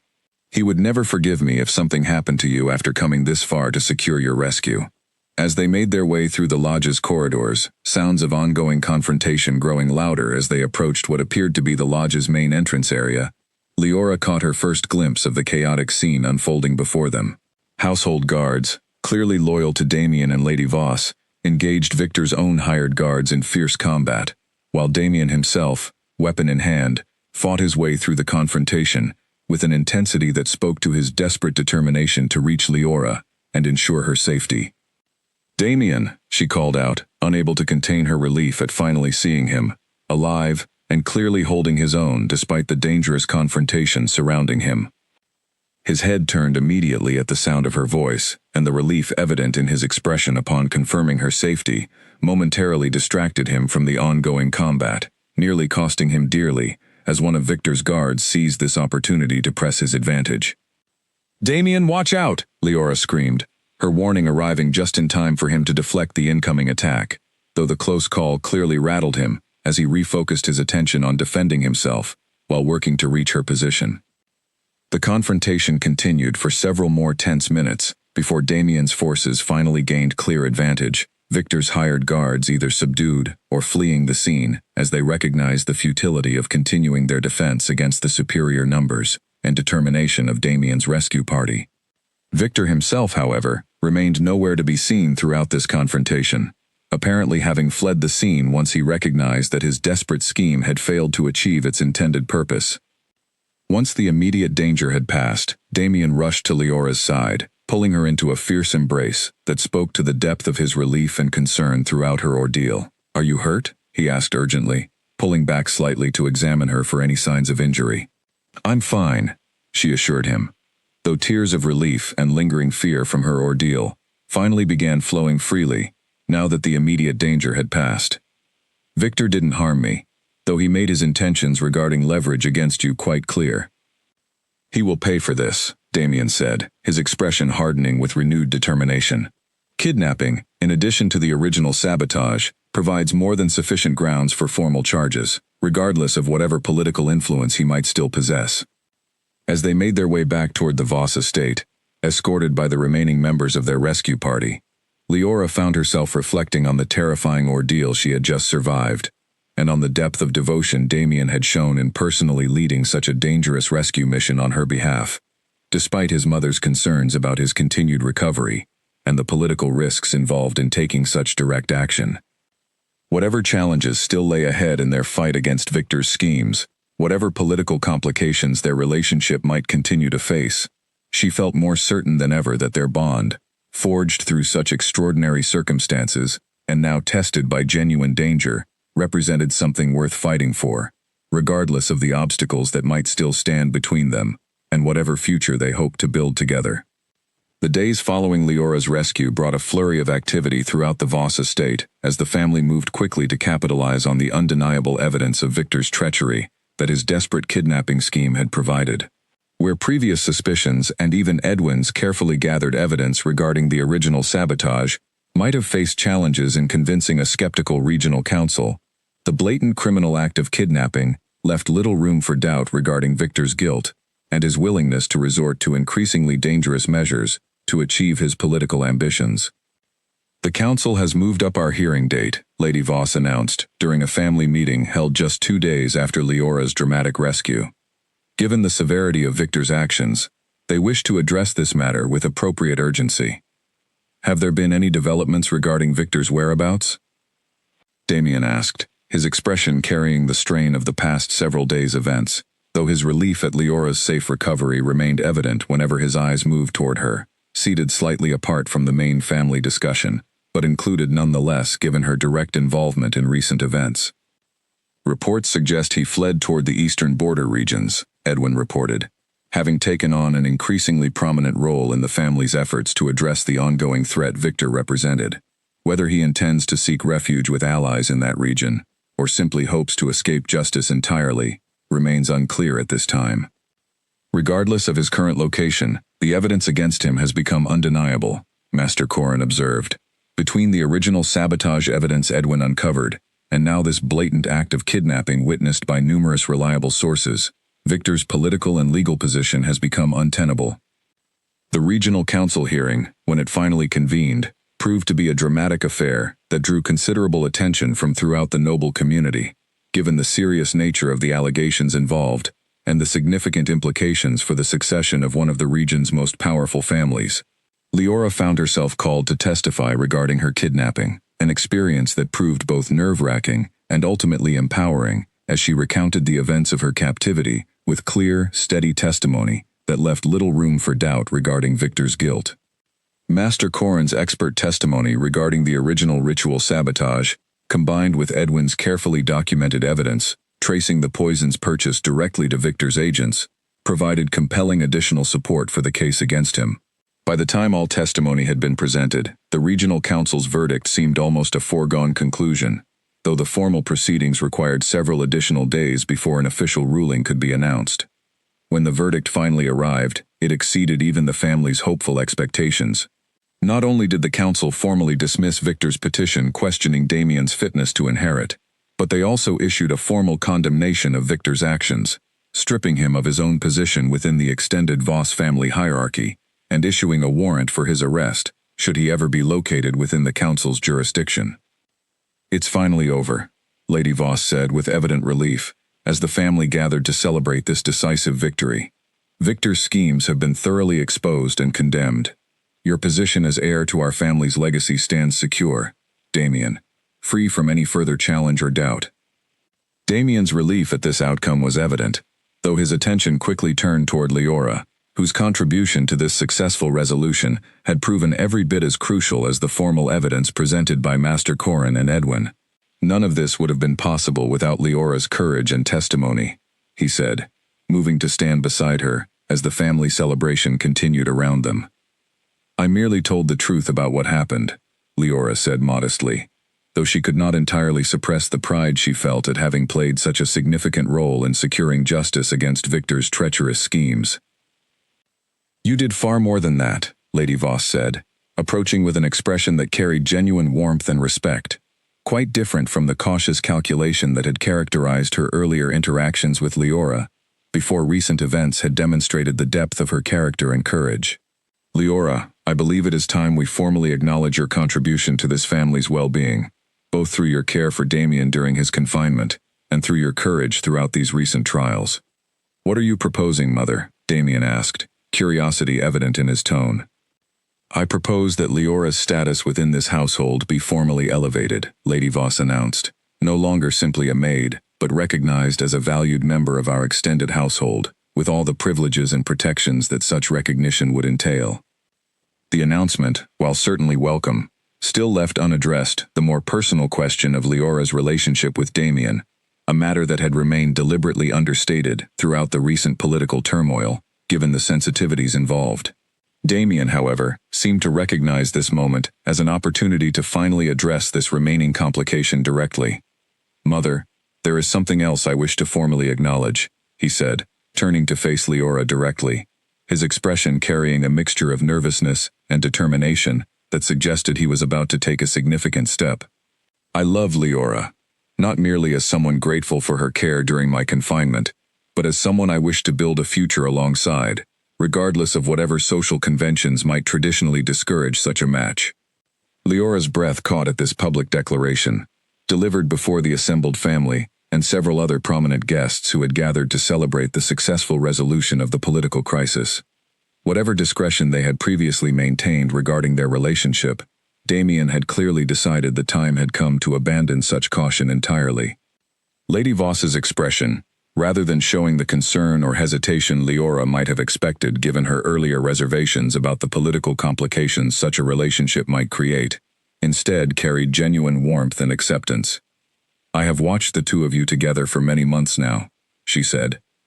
"I have seen the genuine care and devotion you share, tested through circumstances that would have destroyed weaker bonds entirely.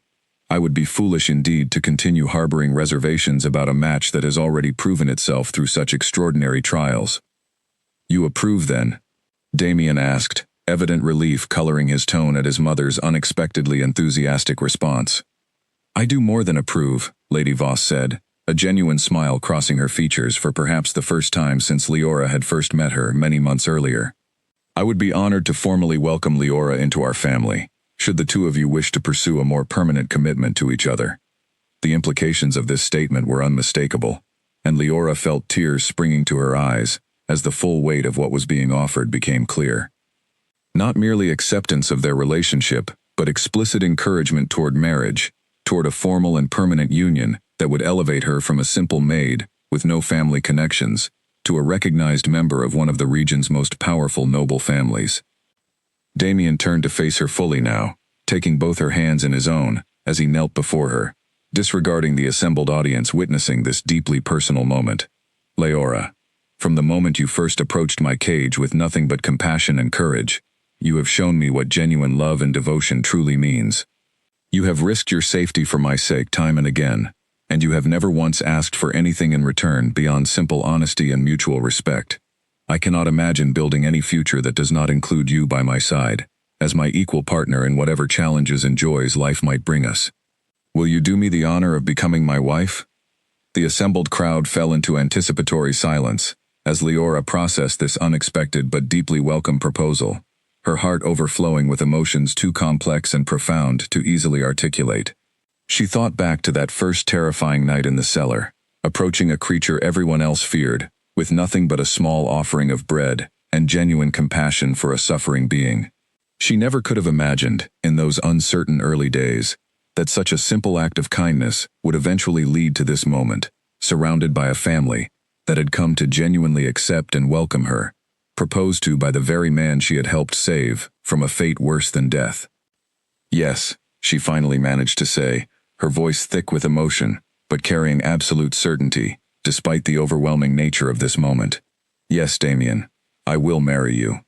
The celebration that followed this announcement proved far more joyous than even the earlier festivities surrounding Victor's formal condemnation and Damien's secured position as heir. Servants and nobles alike offered their congratulations, and even Marta, the stern head cook who had first questioned Leora's tardiness so many months earlier, approached with tears in her eyes to offer her own heartfelt blessing for the young couple's future happiness. Clara, predictably, could barely contain her excitement at this development. I told you, she said, embracing her friend enthusiastically, once the initial celebration had settled somewhat. I told you there was something more than simple duty in the way you cared for him. Look how far that connection has brought you both. Leora laughed through happy tears, overwhelmed by the dramatic turn her life had taken since that first fearful night, approaching a beast's cage, out of simple compassion for a suffering creature. I never could have imagined any of this, she admitted. Not the danger, certainly, but also not this incredible happiness that has emerged from such difficult circumstances. As the celebration continued into the evening, Damien found a quiet moment to draw Leora aside, away from the boisterous festivities, to a private corner of the estate's gardens, where they had shared so many important conversations throughout their complicated journey together. I know our path here was not easy, he said, wrapping his arms around her as they gazed out at the estate grounds bathed in the warm glow of evening light. Danger, political complications, even kidnapping and violence threatened to tear us apart at various points. But through all of it, you never wavered in your care and devotion, and that steadfast loyalty is precisely what convinced me, beyond any doubt, that you are exactly the partner I need by my side, for whatever challenges the future might still hold. Whatever comes next, Leora said softly, leaning into his embrace with complete trust and contentment, we'll face it together, just as we faced everything that brought us to this moment. Their engagement, formally announced throughout the region within days of Damien's proposal, generated considerable interest, and, predictably, some continued gossip regarding the unusual circumstances of their courtship. But with Victor's schemes thoroughly exposed and condemned, and with Lady Voss's explicit and enthusiastic support for the match, any remaining objections quickly faded into insignificance compared to the genuine happiness and mutual devotion evident between the young couple. Preparations for their wedding began almost immediately, with Lady Voss insisting on an elaborate celebration befitting her son's position, and the significant journey that had brought his relationship with Leora to this joyful culmination. Leora, overwhelmed by the sudden transformation in her circumstances from simple kitchen maid to future lady of one of the region's most prominent noble families, found herself grateful for Clara's continued friendship and support throughout this whirlwind of preparation and adjustment. Yet even amid this joyful period of celebration and preparation, a lingering concern remained regarding Victor's continued freedom and the possibility that he might attempt some final desperate action before formal justice could finally catch up with his treacherous schemes. This concern, unfortunately, would prove entirely justified as their wedding day approached, bringing with it one final, dangerous confrontation that would test the strength of their bond one last time before they could finally claim the happy future they had both fought so hard and sacrificed so much to achieve. The morning of Damien and Leora's wedding dawned bright and clear, the kind of perfect autumn day that seemed almost too fitting for the joyous occasion about to unfold at the Voss estate. Guests had arrived from throughout the region over the preceding days, filling the estate's grand halls with an atmosphere of celebration, quite different from the tense and fearful mood that had pervaded the same corridors many months earlier, during Damien's confinement.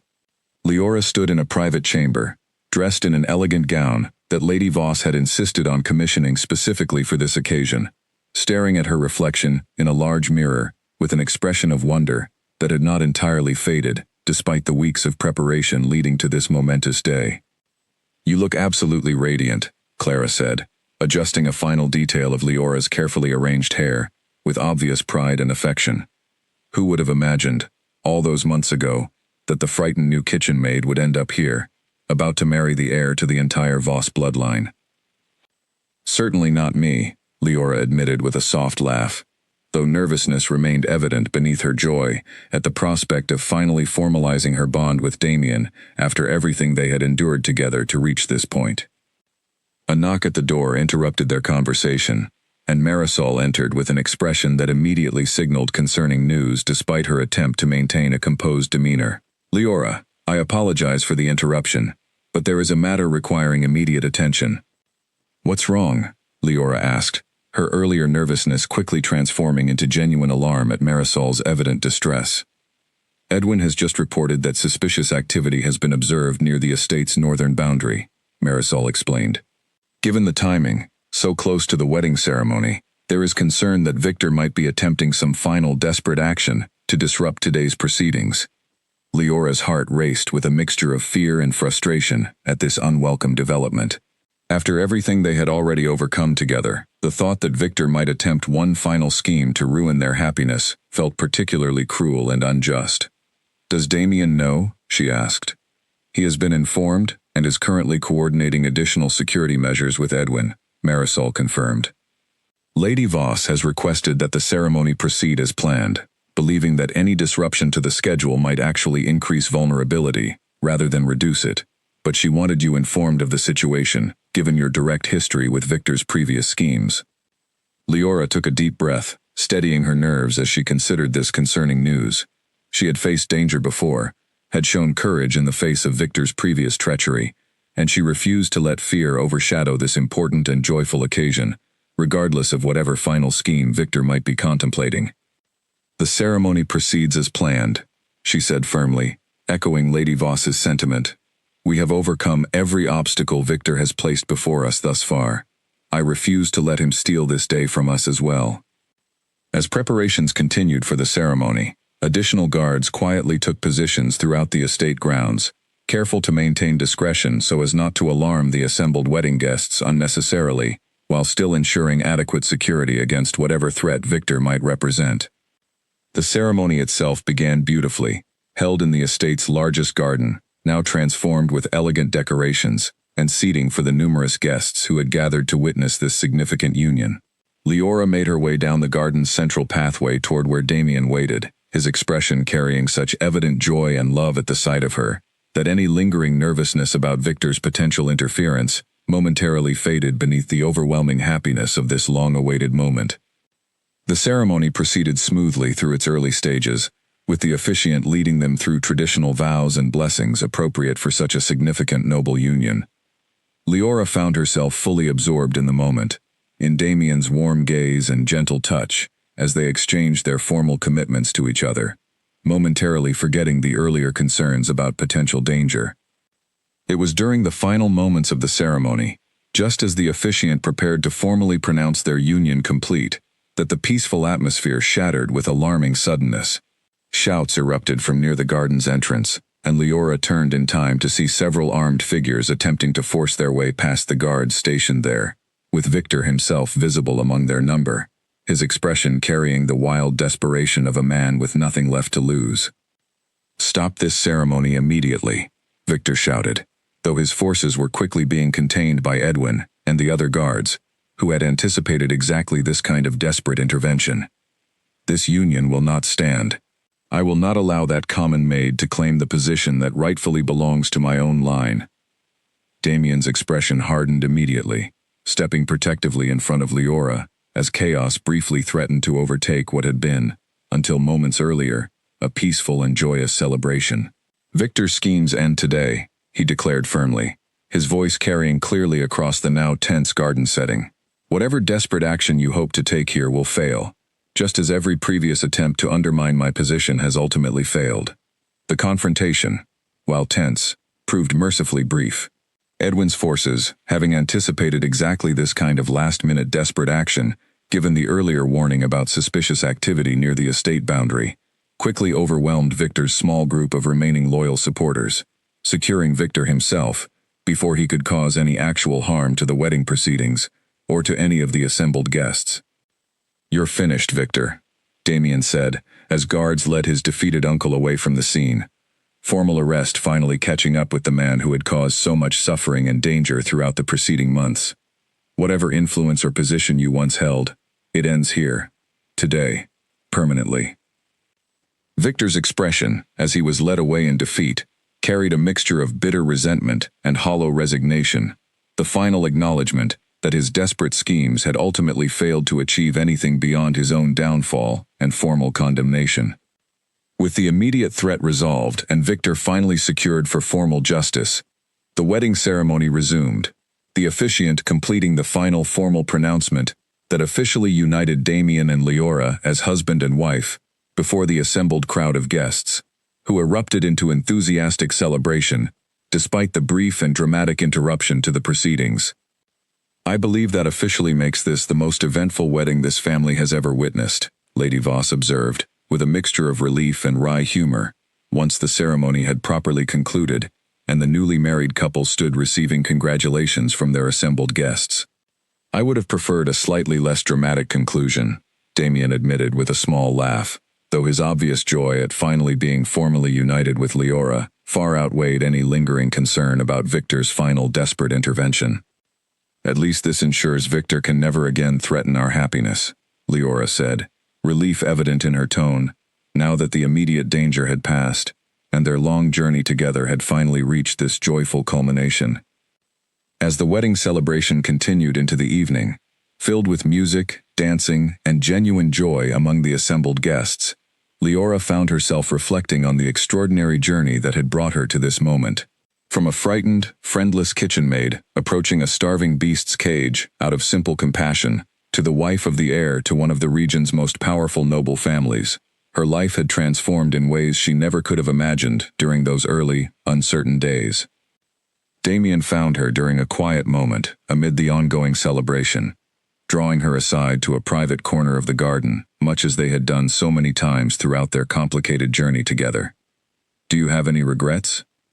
he asked, only half joking given the dramatic and often dangerous path that had led them to this moment.